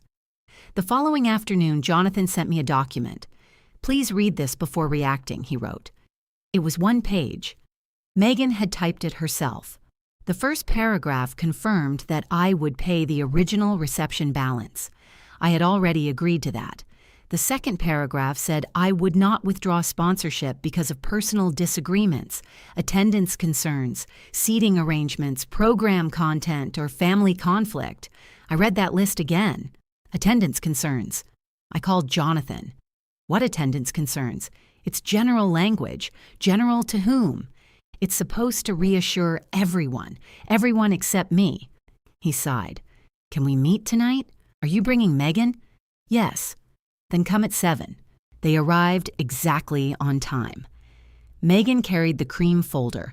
Jonathan carried nothing. I had placed the document in the center of the kitchen table. The velvet box sat in my desk drawer. I hadn't moved it since Jonathan left it there. Megan took off her coat. Thank you for agreeing to talk. I agreed to listen. They sat together. I sat across from them. Jonathan touched the edge of the paper. This is not another authorization form. I can see that. It doesn't let us add charges. I can see that, too. It just confirms the reception is secure. I looked at Megan. Why does it mention attendance? Because attendance has become part of the conflict. My attendance is fixed. You keep saying that. Because you keep objecting to it. She folded her hands. I have never said you can attend. You said, insisting on access doesn't make people want me there. That was said during an emotional call. It was said clearly. Jonathan leaned forward. Mom, nobody is banning you from the ceremony. The word banning felt strange. I hadn't used it. I asked, then remove attendance from the document. Megan answered, no. Jonathan turned toward her. Why not? Because that defeats the point. What is the point? I asked. The reception cannot depend on whether Frances feels included enough. She said my name while looking at Jonathan. I kept my voice level. The club agreement already governs the reception. The agreement gives you a weapon. It gives me responsibility and a withdrawal right. Exactly. Jonathan held up one hand. Could we not call it a weapon? Megan looked at him. What else is it? I slid the paper toward her. A right you want me to surrender. We want certainty. You want my money to remain certain when my place does not. Your place is certain. Then remove the phrase. Again, she said, no. Jonathan stood and walked to the kitchen window. He kept his back to us. Megan continued, if you're truly planning to support us, this should be easy to sign. I am supporting the original reception. Unless you become upset. I have already been upset. Then why keep reminding everyone you can withdraw? I don't. You asked Walter about it during the walkthrough. I asked when my account became responsible for service. You asked before that, too. He explained it when I signed. Her voice rose. You are holding the entire day over our heads. No. The club holds a condition over the event. You chose a private club. You couldn't book yourselves. Jonathan turned around. Mom. I looked at him. Is that untrue? No. Then what did I say wrong? It's how you said it. Megan gave a short laugh. She always has a reasonable answer. I try. That doesn't make you reasonable. I looked at the document again. What happens if I don't sign? She didn't answer. Jonathan came back to the table. Nothing happens. Then why are you here? We need to know you won't pull out. I haven't threatened to. Can you promise? I can promise not to withdraw because of flowers, seating, food, music, or program design. Megan said, attendance? I won't promise to pay for an event that denies me access. Nobody is denying you access. Then my answer cost you nothing. She picked up the page. You always find a way to turn generosity into a test. I stood. The test is over. I'm not signing. Jonathan's face changed. Please reconsider. No. This could settle everything. It settles me into liability without the protection I signed. This is family, not court. Then stop bringing papers to my kitchen. Megan shoved the page into her folder. We tried. I looked at Jonathan. Did you read the attendance sentence before sending it? Yes. Did you ask why it was there? She explained it. What did she say? that you might use feeling excluded as a reason to withdraw. Do you believe I would do that over a seating chart?" He hesitated. "I don't know what you'll do anymore." That was the real loss. Not Megan's document. Not another argument. My son had watched every step. He had seen the changed meeting message. He had seen his father removed. He had seen the request for spending authority. Still, the unreliable person in his mind was me. I opened the front door. "Then you shouldn't ask me to sign promises you don't trust." Jonathan stopped beside me. "Are you still coming?" "Yes." "Are you still paying?" "For the original package under the agreement, why can't you just say yes? Because those are the exact words you keep trying to enlarge." Megan walked past me. Jonathan remained inside. "Mom, I'm asking you as your son, and I'm answering you as your mother. Don't build your peace on my surrendered consent." He looked at me for several seconds. Then he left. At 9 that evening, Peter forwarded an email Megan had sent to relatives on both sides. The subject was reception update. It said the ceremony was proceeding, but certain reception details remained uncertain because the sponsoring family member had refused to provide assurance that funding would remain in place. She named me in the second paragraph. She wrote that Jonathan and she were doing everything possible to protect their guests from private conditions attached after the fact. After the fact. I opened the signed budget, I opened the locked final summary, I opened Walter's confirmation that the 6 additions remained declined. Every condition had existed before my check cleared. I called Jonathan. He answered quietly. "Did you approve Megan's email? I knew she was sending an update. Did you read it?" "Not that version." "What version did you read?" It said plans were still being finalized. She wrote that I attached private conditions after the fact. I saw. "When?" "After she sent it." "Did you correct her?" "We're discussing it." "Has she sent a correction?" "No." "Will you?" His silence lasted too long. "I don't want to send another family email. You allowed the first." "I didn't send it. You knew she was writing about me. I didn't know she'd name you. Now you do." He lowered his voice. "Please don't answer it tonight." "Why?" "Because this is already out of control." "No, it is under her control." "That's different." "Mom, please." I looked at the email again. "What are you asking me to do? Wait until morning. For what?" "Let me talk to her." I checked the kitchen clock. "Until 10. "Thank you. If there is no correction by 10, I'll answer anyone who asks." He ended the call. I didn't sleep well. At 6:30, I made coffee and sat at my desk. Messages had arrived from people on the guest list. Some were careful, some weren't. One said, "A gift should not come with threats." Another said, "Maybe it would be healthier if you stepped back." Peter wrote, "I know this is false. Tell me what you want me to say." I replied, "Nothing yet." At 9:45, Jonathan called. "Megan won't send a correction. Will you?" "No." I closed my eyes. "Why?" "Because she says it will make us look divided." "You are divided." "We're trying not to be. At my expense." "That isn't what I want. It is what you're choosing." He became angry then. "You make everything a choice." "Everything is a choice. I can't keep defending you to my wife." "You haven't." He went silent. I continued. "You corrected the photograph schedule. You restored your father's name. Those were your decisions, not favors to me. She sees them as me giving in. And what do you see? I see my marriage falling apart over a reception. No. You see conflict whenever Megan hears no. That's enough." His voice had gone flat. "I don't want to talk again until the ceremony.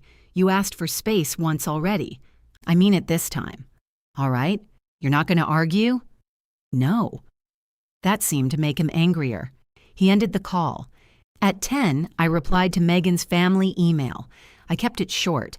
The original reception package remains fully scheduled and funded under the signed agreement. I declined later additions and declined permission for another person to add charges to my account. I have not attached new conditions or threatened cancellation. I copied Walter only because the email referred to the club event. I did not attach the agreement. I did not mention Kenneth, the changed meeting, the post, or the seating chart. Walter replied to everyone. The original package remains confirmed. No interruption to scheduled services has occurred. That was all. It corrected the practical lie. It did not repair my reputation. People who had already decided I was controlling could read the same sentence and keep their opinion. Megan called within minutes. You copied Walter. You wrote about the status of his event. You humiliated us. I corrected the status. You made it look like we lied. I said nothing. She continued. We were trying to explain why plans changed. The plans changed because I declined additions. You should not have answered a family email through the club. You made the club account the subject. Her voice dropped. I tried to make peace with you. You brought me a waiver. It was reassurance. It asked me to surrender the only protection in the agreement. You care more about protection than your son. I need protection because of how my son is acting. She hung up. The corrected email remained visible to everyone she had contacted. That was my partial reward. The price came with it. Jonathan blocked my number. I discovered it when I sent one message. I will respect your request for space. I remain available for direct event information. The message did not deliver. I placed the phone face down. 3 days passed. I worked in the garden. I went to the market. I ate lunch at the club and finished my soup. On the 4th day, Megan called. Her voice was soft. I don't want us to enter the ceremony like this. What changed? I've had time to think. I waited. You were right that the original package is generous. Yes, and I shouldn't have sent that email without showing you. You should not have sent a false version after showing me either. I'm trying to apologize. Then be exact. She took a breath. I'm sorry I said you added conditions later. You didn't. That was exact enough to hear. Will you correct it in writing? I'll tell anyone who asks. Write to the same people. I can't do another mass email.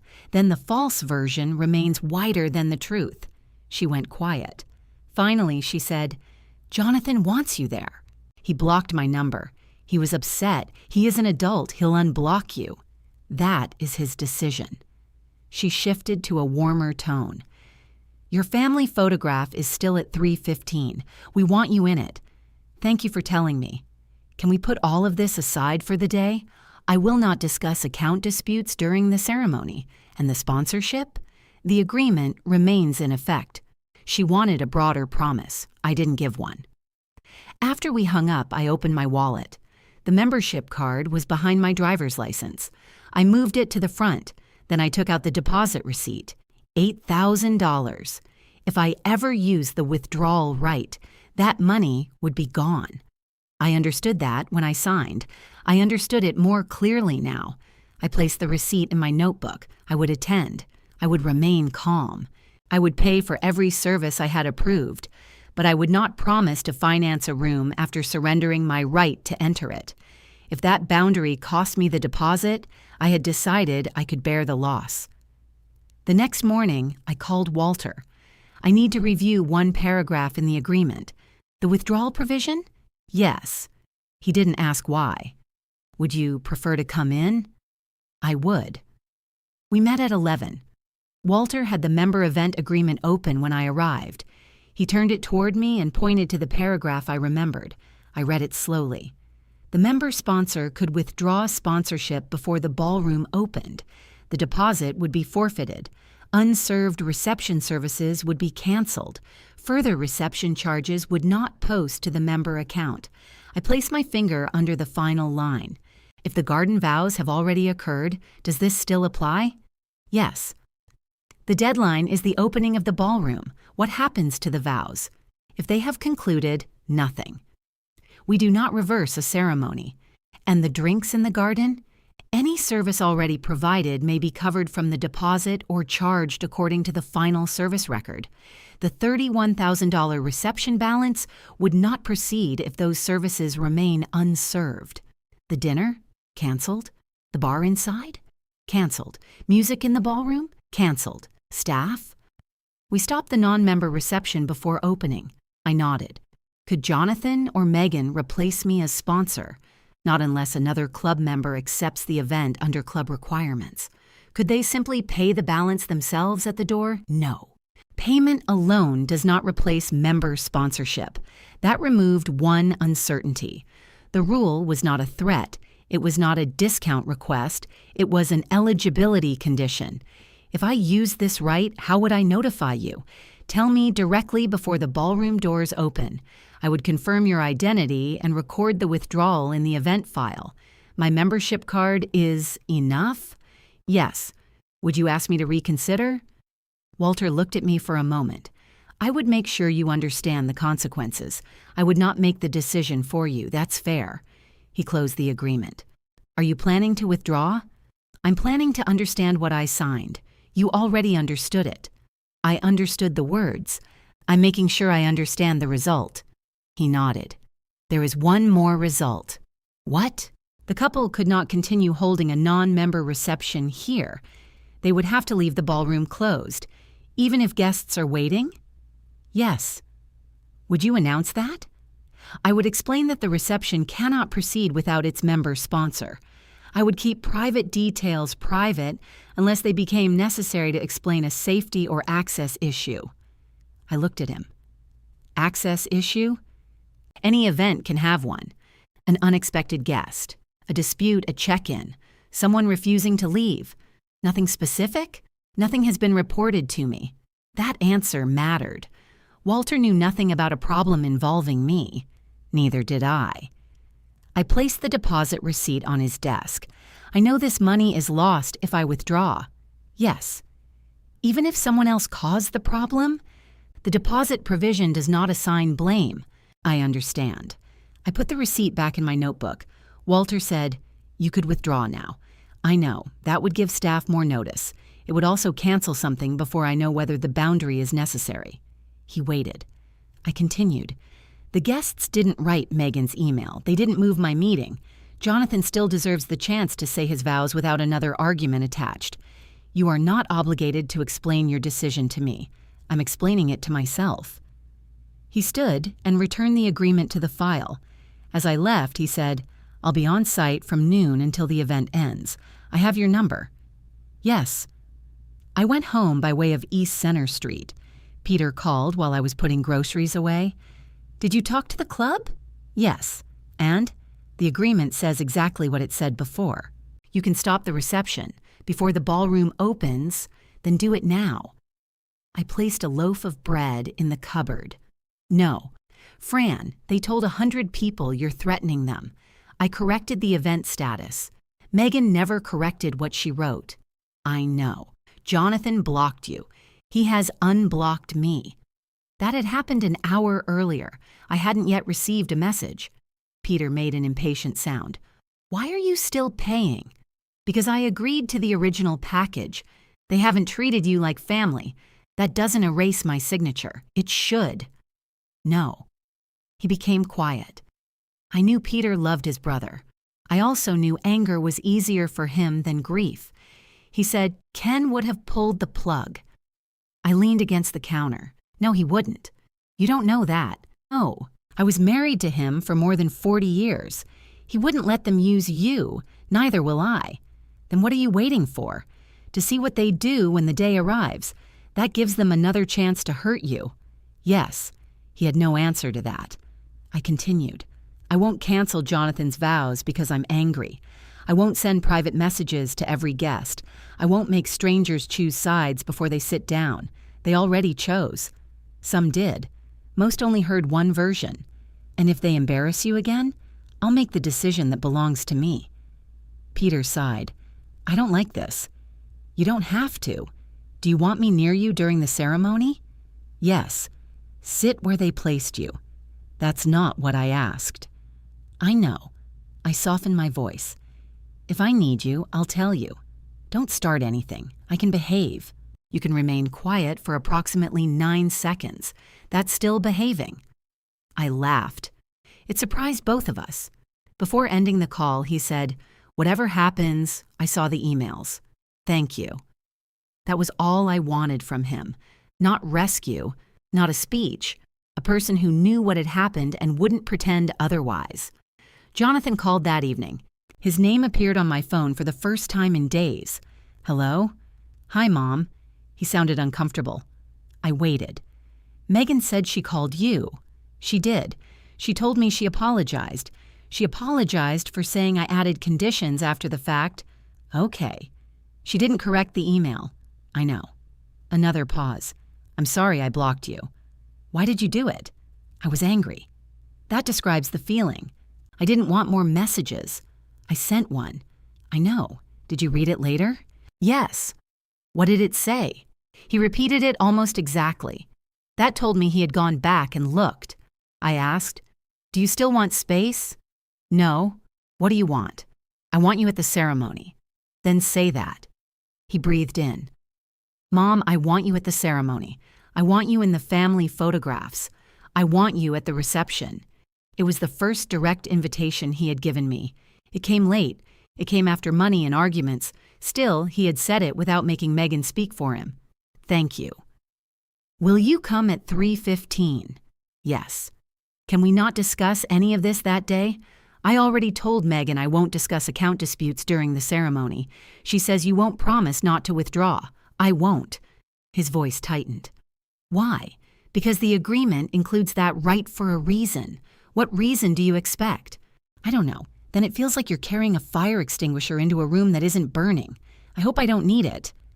Mom, I'm not canceling in advance. I'm not planning a scene. That is the promise I can make. He was quiet. Then he asked, do you still have Dad's tie pin? Yes. Could you bring it? I sat down. Are you going to wear it? I think so. Think so. I want it there. I don't want another fight. You have to decide which sentence matters. He swallowed. I want it there. I'll bring it. Thank you. After we ended the call, I opened the desk drawer. The velvet box was where I had left it. I polished the tie pin with a soft cloth. Then I returned it to the box and placed it beside my wallet. The following 2 days were quiet. Megan sent a final logistics message. It included parking instructions, photograph times, and the garden seating order. My name remained in every place Walter's timeline had fixed. I replied, received. She answered with a heart. I didn't know what to make of that, so I made nothing of it. On the morning of the ceremony, I ate toast and 1 boiled egg. I showered, dried my hair, and put on the blue dress. The sleeves ended exactly at my wrists. I fastened Kenneth's pearl earrings. He had bought them for our 30th anniversary after asking a saleswoman whether pearls came in sizes. I checked the time. Just after 2. My membership card went in the front slot of my wallet. The velvet box went into my handbag. My notebook stayed home. That choice was deliberate. I wasn't going to arrive carrying a case against my family. Walter had the agreement in his office. My account instructions were in his file. Peter knew the emails. The one thing I needed was already mine. Before leaving, I looked at the deposit receipt again. $8,000 was not a symbolic loss. It was money Kenneth and I had saved. It could pay property taxes, repairs, travel, or years of club dues. If I withdrew, nobody would return it because my feelings were justified. I placed the receipt back in the notebook and closed the drawer. Then I drove toward the club. Traffic moved slowly along East Center Street. A delivery van stopped ahead of me. 2 people crossed carrying garment bags. I arrived at 3:08. Cars already filled the first row. Guests in suits and dresses walked toward the stone entrance. White flowers stood beside the path, just like the photograph Megan had posted. I parked and checked my lipstick in the mirror. My hands were steady. Jonathan had asked me to come. Megan had confirmed the schedule. My name was fixed on the timeline. I knew exactly what I would pay if I chose to use the only right that remained fully under my control. I picked up my handbag, locked the car, and walked toward the security table. Austin looked up as I approached. Good afternoon. Name, please? Francis Nelson. His finger moved down the guest list. Then it stopped. He looked at me. He looked at the clipboard beside him. Could you wait here for a moment? I'm due for family photographs. I understand. He opened the security packet and removed one sheet. That was when he showed me my photograph. It was the picture from spring, taken outside the club. Someone had printed it in color. A dark box circled my face. Across the top were the words, "Do not admit." Beneath the photograph, I was described as an estranged relative who might disrupt the event. The submission line named Megan. Austin kept his voice low. "Were you expecting to attend?" I took out my membership card. I was expecting to be welcomed. He examined the card. "This is current?" "Yes. I need to contact the event party. Call Jonathan." Austin spoke into his radio. Guests continued entering beside us. Some glanced over. Most kept walking after giving their names. I stood near the white flowers with my handbag over one arm. My photograph remained on the clipboard. Jonathan came outside less than 2 minutes later. He had already put on his suit. His collar was open and he wasn't wearing a tie pin. "What's wrong?" Austin showed him the page. Jonathan looked at the photograph. Then he read the instruction. His face emptied. "What is this?" Austin said. "The exclusion instruction in the security packet. Who submitted it?" "The name is at the bottom." Jonathan read it. "No." He looked at me. "Mom, I didn't know." "I believe you." That didn't excuse him. It was simply true. He took the page from Austin and read the description. "Estranged?" Austin retrieved the page. "I need to keep that with the packet." Jonathan turned toward the garden. "Megan." He called her name once. She appeared near the entrance. She was dressed for the vows, her hair pinned back. When she saw me, she stopped. Jonathan held up the security page. "Did you do this?" Her eyes moved to Austin. "I gave security an instruction. You used Mom's picture. We discussed difficult relatives. We did not discuss my mother." Megan glanced toward arriving guests. "Not here." Jonathan stepped closer to her. "You told them she was estranged. She has threatened this event for weeks." "I never threatened it," I said.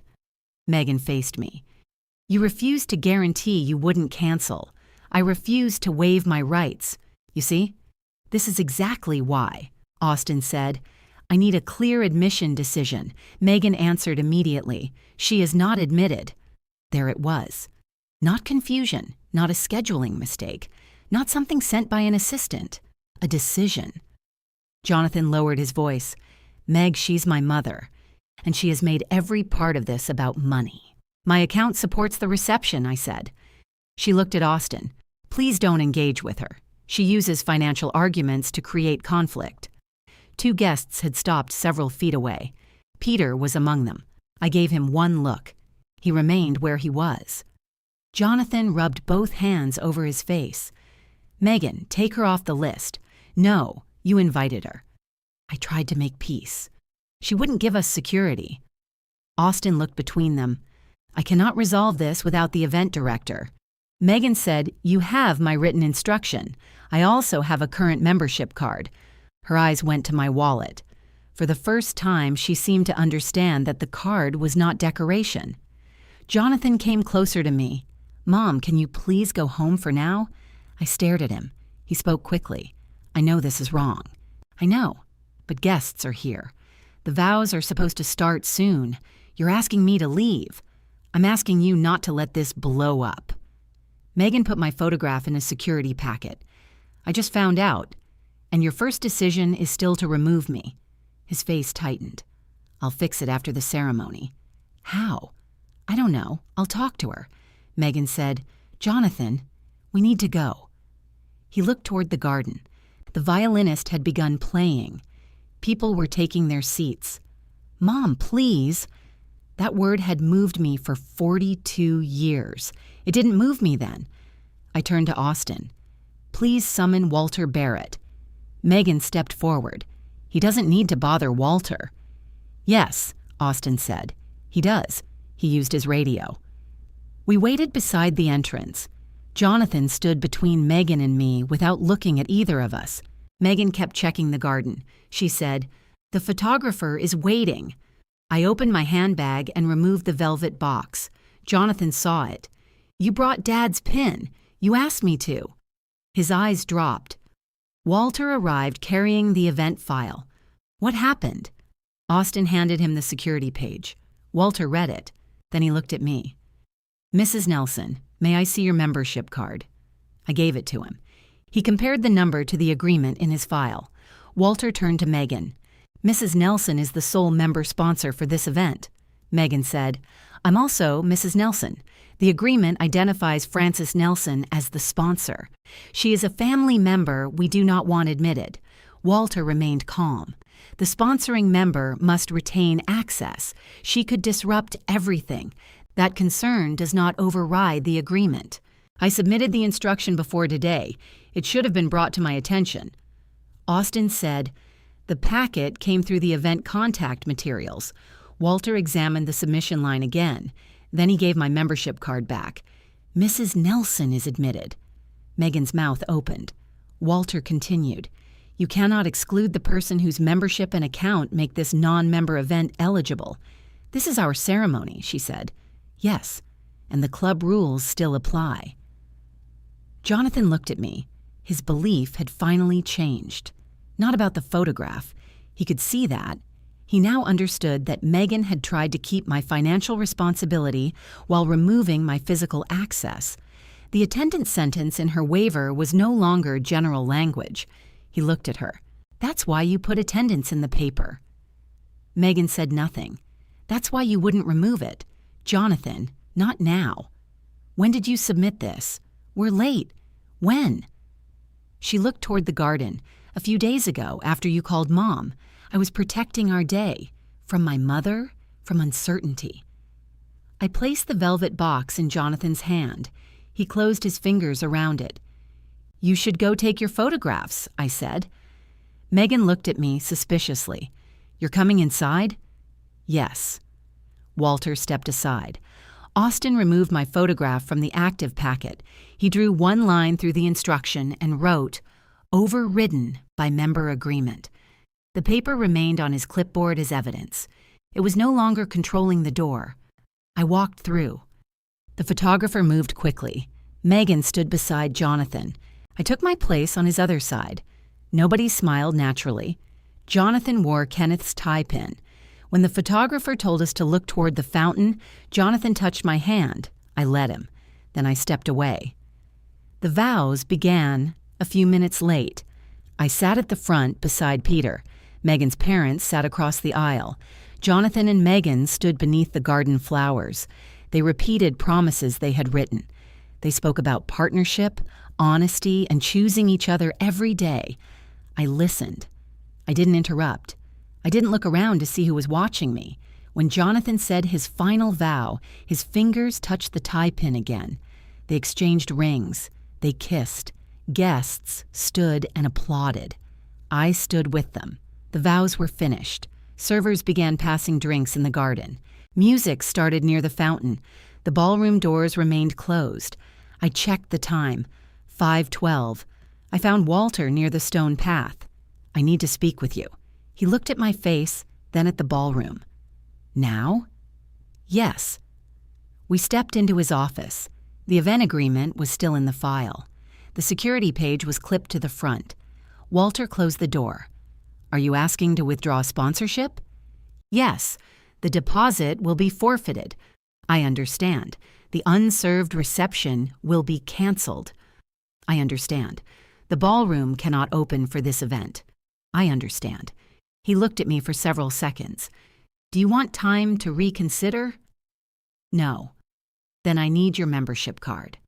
I handed it to him. He confirmed the number and opened the agreement to the withdrawal paragraph.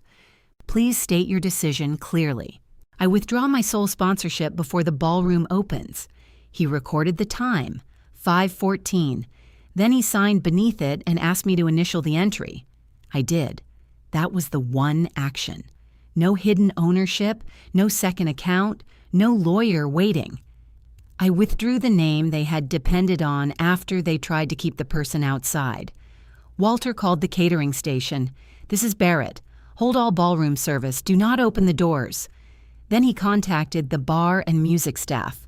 When he finished, he said, "The withdrawal is recorded. Further unserved reception charges will not post to your account.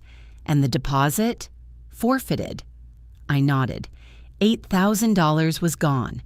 $31,000 would not follow it. We returned to the garden together. Guests had begun moving toward the ballroom entrance. Jonathan and Megan stood at the front of the group. Walter positioned himself before the closed doors. May I have everyone's attention? The conversations faded. Megan looked at me. She knew before he spoke. Walter said, "The ballroom reception cannot proceed. This is a non-member event, and the sole member sponsorship has been withdrawn before the ballroom opened." Megan stepped toward him. "No. We have a signed agreement.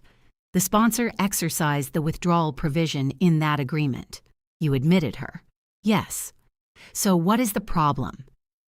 Walter's voice remained even. The sponsoring member was placed under a written exclusion instruction at this entrance. After being admitted under club policy, she withdrew her sponsorship within the permitted time. People began looking toward Austin's table. Megan turned to me. "You did this on purpose." "No, you did." Jonathan stared at the closed doors. "What happens now?" Walter answered. "The catered dinner, ballroom bar, music, and unserved reception services are canceled. The club cannot host the reception without its sponsor." "We can pay," Megan said. "Payment does not replace member eligibility." Jonathan looked at me. "You waited until after the vows." "Yes." "Why?" "Because I would not punish the ceremony for what happened at the door." Megan's voice shook. "But you'll punish everyone after it? I stopped paying for the room you tried to keep me from entering." Nobody spoke for several seconds. The ballroom staff remained behind the doors. The table settings, dinner, bar, and music were on the other side. Walter addressed the guests. "The garden will remain available briefly while the event party makes departure arrangements. Please do not attempt to enter the ballroom." Megan stood in her white dress with the cream folder pressed against her body. Jonathan removed his phone from his pocket, then lowered it again. There was nobody he could call who could replace my membership. For the first time that day, the closed door belonged to the decision written on my account. Jonathan looked at Megan. "Tell me you didn't plan this. I planned to keep the ceremony peaceful. You told security my mother was estranged. She has barely spoken to us." "Because I blocked her." Megan lowered her voice. "Not here." He turned toward the guests. "Where else?" "You emailed all of them about her. Several people looked away. Others didn't." Megan's mother approached. "Can we please move somewhere private?" Megan pointed at me. "She canceled dinner for everyone." Jonathan said, "You tried to remove her from the event. She could have stayed home. She paid the deposit. Stop defending her." His face changed. "I should have defended her weeks ago." Megan stared at him. Peter came to stand beside me. He didn't speak. Walter asked Jonathan and Megan to decide how they wanted to address their guests. The garden had to be cleared within the hour. Jonathan stepped forward.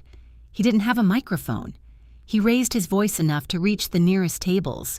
People moved closer because they wanted an explanation. "The reception is canceled," he said. "My mother was the member sponsor." Megan interrupted. "They know that," he continued. "Security was given a photograph of her with instructions not to admit her. I didn't know before today. Someone near the back asked who submitted it." Jonathan looked at Megan. Then he answered, "My wife did." Megan's parents stood very still. He added, "When I found out, I asked my mother to leave anyway. She let us finish the vows. Then she withdrew her sponsorship before the ballroom opened." Megan grabbed his arm.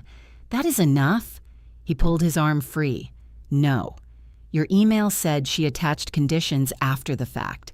That wasn't true." The group became quiet. I didn't feel vindicated. I felt exposed.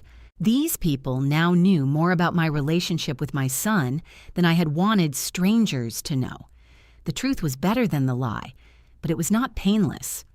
Jonathan finished. "I'm sorry to everyone who expected dinner. This happened because we accepted a reception through my mother's membership while failing to treat her with basic respect." Megan walked away before he stopped speaking. Her mother followed her. Her father remained beside Jonathan for a moment, then went after them. Guests began leaving. Some came to me. One apologized for believing Megan's email. Another said nothing and squeezed my hand. A few passed without looking at me. The woman from my card group stopped near the path. "I didn't understand," she said. "No, I'm sorry.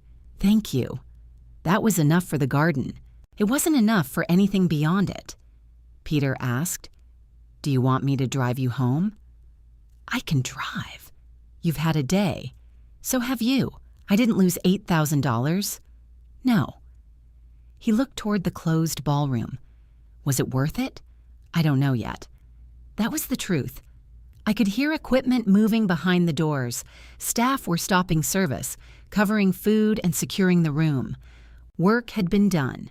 The deposit belonged to the club. Nothing about that felt free. Austin approached with the security packet.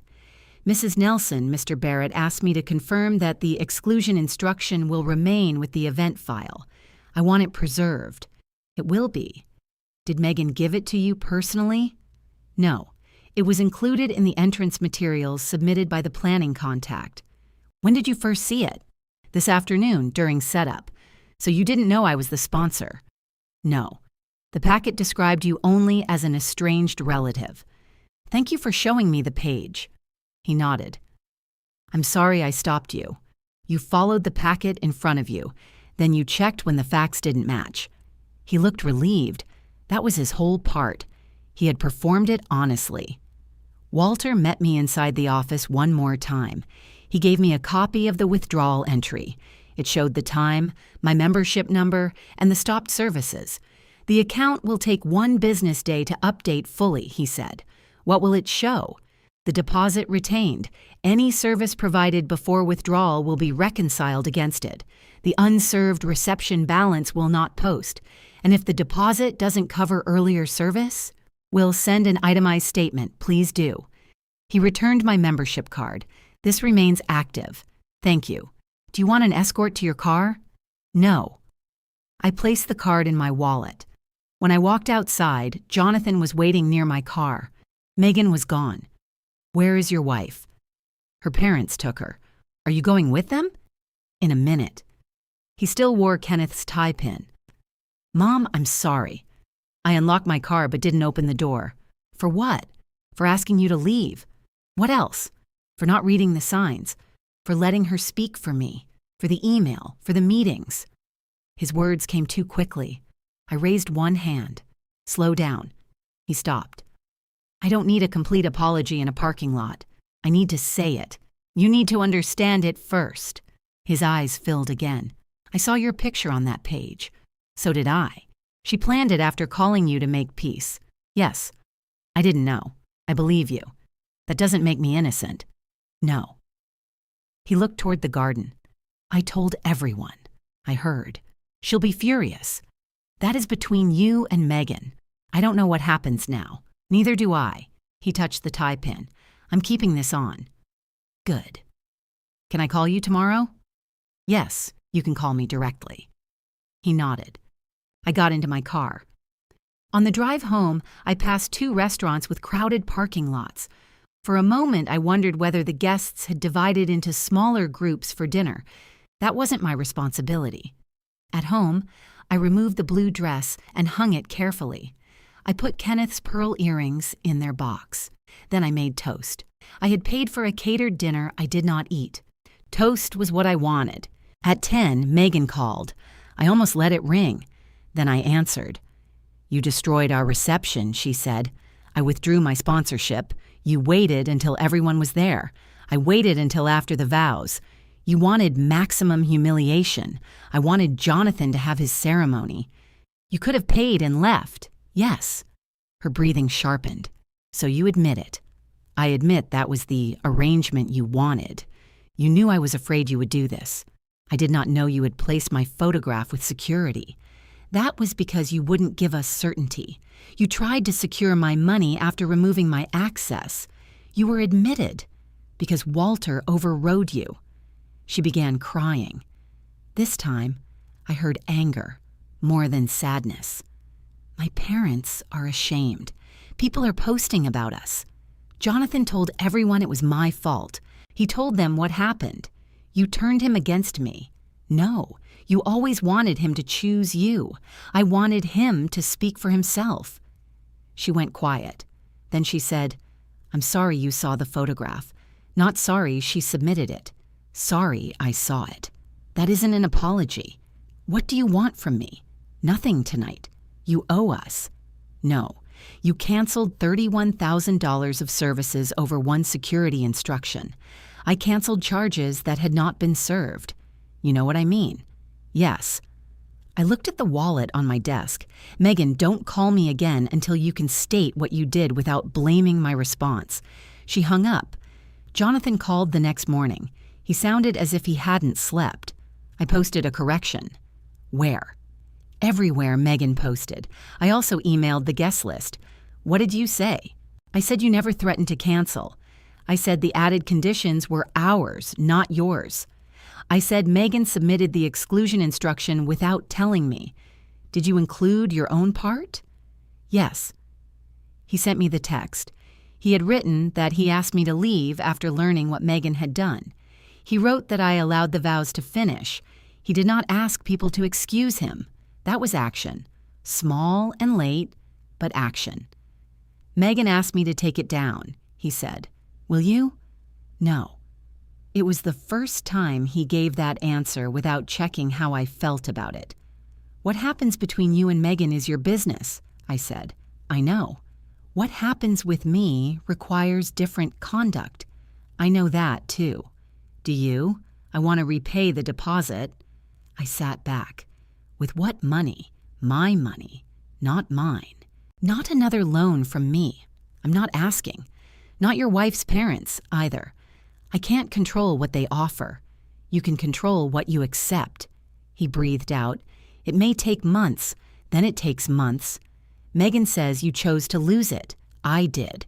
She says that means we don't owe it." "What do you say?" He was quiet for a moment. "I say, you would not have lost it if we had admitted you." That was the first clean sentence he had given me. I opened my notebook. "If you intend to repay it, send me a plan. Don't promise on the phone." "All right. And Megan needs to retract the exclusion instruction in writing to Walter. The event is over. The record remains." "I'll tell her." "No. She needs to decide." He accepted that. Before we ended the call, he said, "Can I come by this week?" "For what?" "To see you. Come when you have no paper for me to sign and no bill for me to pay." "I will." 2 days later, the club statement arrived. The deposit had been retained. The remaining reception balance was 0. I printed the page and placed it behind the original agreement copy. The money was gone. The ballroom had stayed closed. My membership remained mine. Jonathan sent a repayment plan that afternoon. The first payment was due at the end of the month. I wrote the date in my notebook, but I did not write that anything had been repaired. At the end of that month, the first payment arrived. Jonathan transferred the amount listed in his plan. The note said, "Deposit repayment, first installment." I replied, "Received." I did not add a heart. I did not tell him I was proud. A payment was a payment. 2 days later, he called. "Can I stop by after work? What do you need?" "Nothing." I waited. He said, "I'd like to see you." "All right." He arrived alone and brought no folder. We sat at the kitchen table. I made tea. He asked whether the faucet had always made that sound. Yes, it shouldn't. "You sound like your father." He smiled. We spoke for 40 minutes. He told me about work. I told him the tomatoes in my garden were splitting because I had watered them unevenly. Neither of us mentioned Megan until he stood to leave. She knows I came. I assumed. She's angry. That is hers to manage. I know. He said it without asking me to reassure him. The following Saturday, he returned with a washer for the faucet. He fixed the noise, wiped the counter, and took the old part with him. He did not ask for money. That became one of my tests. Jonathan had always known how to perform a useful task. The question was whether he could remain present when usefulness bought him nothing. He called the next week. Then, the week after that, sometimes I said I was busy. He accepted it. Once he invited me to lunch. Will Megan be there? I asked. Yes. Then I'm not ready. All right. He didn't ask me to explain. The second payment arrived on time. Megan did not call. Walter sent me a brief note saying the event file remained closed. The security instruction was still preserved with the overridden mark. I printed that message and put it in the folder. It was no longer something I checked every day. I still needed it accurate. Those were different needs. Near the end of the second month, a letter arrived from Megan. It was handwritten. Francis, I'm sorry for how the ceremony day ended. I stopped reading. She had begun with the result again. I placed the letter in the desk drawer. Jonathan called that evening. Did Megan write to you? Yes. Are you going to answer? No. Can I ask why? She apologized for how the day ended. He was quiet. That's not the same as apologizing for what she did. No. I'll talk to her. Don't. Why not? Because then you'll be managing her relationship with me again. He breathed out. What should I do? Nothing. This is hers. He accepted that too. The third payment arrived 3 days early. A week later, Walter called.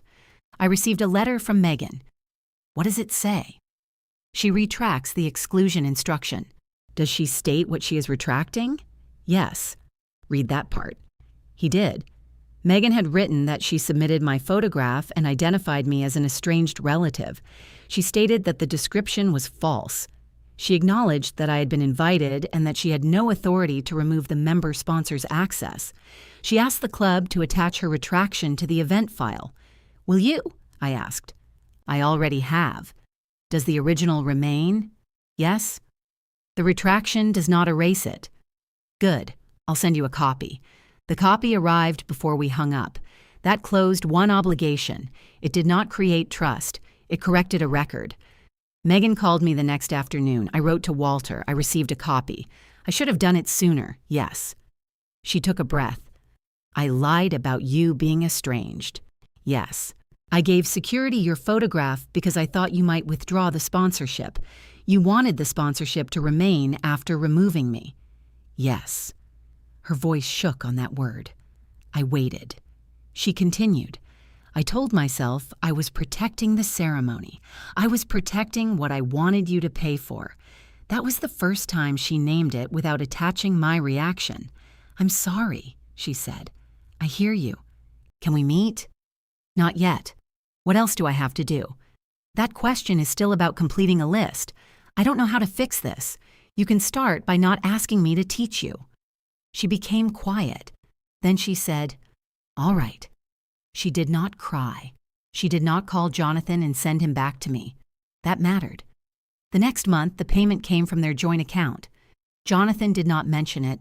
When he visited, he brought Kenneth's tie pin in its velvet box. I've had this since the ceremony. I know. I should have returned it. Why? It belongs to you. It belonged to your father.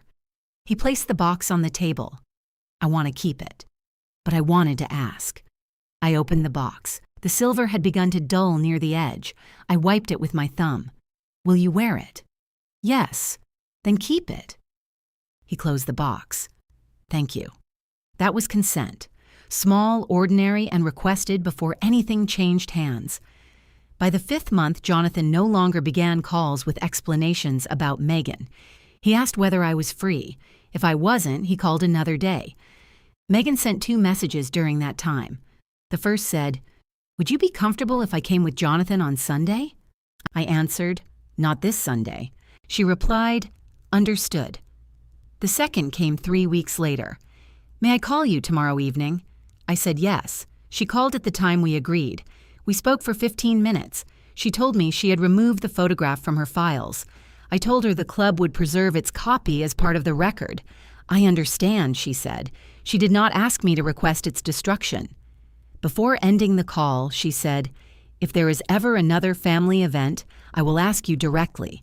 I won't assume your money, membership, or attendance. If there is another event, I will answer directly. That was as far as I went. The final payment arrived in early winter. I checked the total against the repayment plan. $8,000, not more, not less. Jonathan called that evening. Did it arrive? Yes. We finished. You completed the repayment. He heard the distinction. Does that change anything? It closes the money. What about us? That depends on what you do when there is no balance left. He was quiet. Then he said, "Can I call you next week?" Yes. He called. He did not ask whether the repayment had earned forgiveness. He asked whether I wanted help bringing the outdoor chairs into the garage before the weather changed. We moved them together. Megan came, but remained near the car until I walked outside. "Would you like me to help?" she asked. "Yes. Take the lighter chairs." We finished in 20 minutes. Afterward, Jonathan asked, "Could we take you to supper?" "No." He nodded. Megan asked, "Would you be willing to have supper with us another time?" "Perhaps." Neither of them pushed.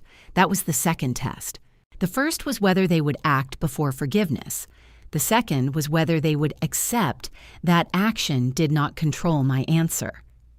A month later, I invited them to my house.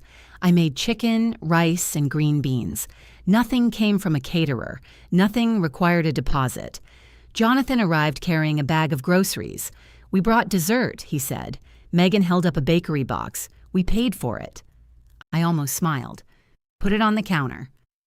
During supper, we spoke about ordinary things. Jonathan told me the faucet was still quiet. Megan asked about the card group at the club. "Do you still go?" she asked. "Yes." "Does it feel strange?" "Sometimes." She nodded. "I won't ask you to take me there. If I ever want to invite you, I will." "All right." After we ate, Jonathan stood and gathered the plates. Megan carried the serving dish to the sink. "We said we'd handle cleanup," she said. "I remember. I made tea while they washed." Jonathan rinsed, Megan dried. They disagreed about where one bowl belonged, then asked me instead of opening every cupboard. I pointed to the lower shelf. There was no grand feeling in the room, no sudden return to what we had been. What we had been was part of the problem. For years, I thought being needed meant I belonged. I had answered requests, covered costs, and waited for gratitude to become closeness. It never did. That supper was different because nobody needed my membership. Nobody was waiting for a signature. The lost deposit had been repaid, the false instruction had been retracted, and both of them had asked before entering the parts of my life they once treated as available. When the dishes were nearly finished, Megan turned from the sink. "Thank you for inviting us." "You're welcome." Jonathan dried his hands. "Can we call before coming next Sunday?" "Yes. Call first." He nodded. I picked up my wallet from the table. The membership card had shifted partly out of its front slot. Behind me, water ran over the last plate. Jonathan handed it to Megan, and she dried it before placing it on the lower shelf. I pressed the card back into place, then closed my wallet around the membership card while Jonathan and Megan washed the supper dishes they had promised to handle.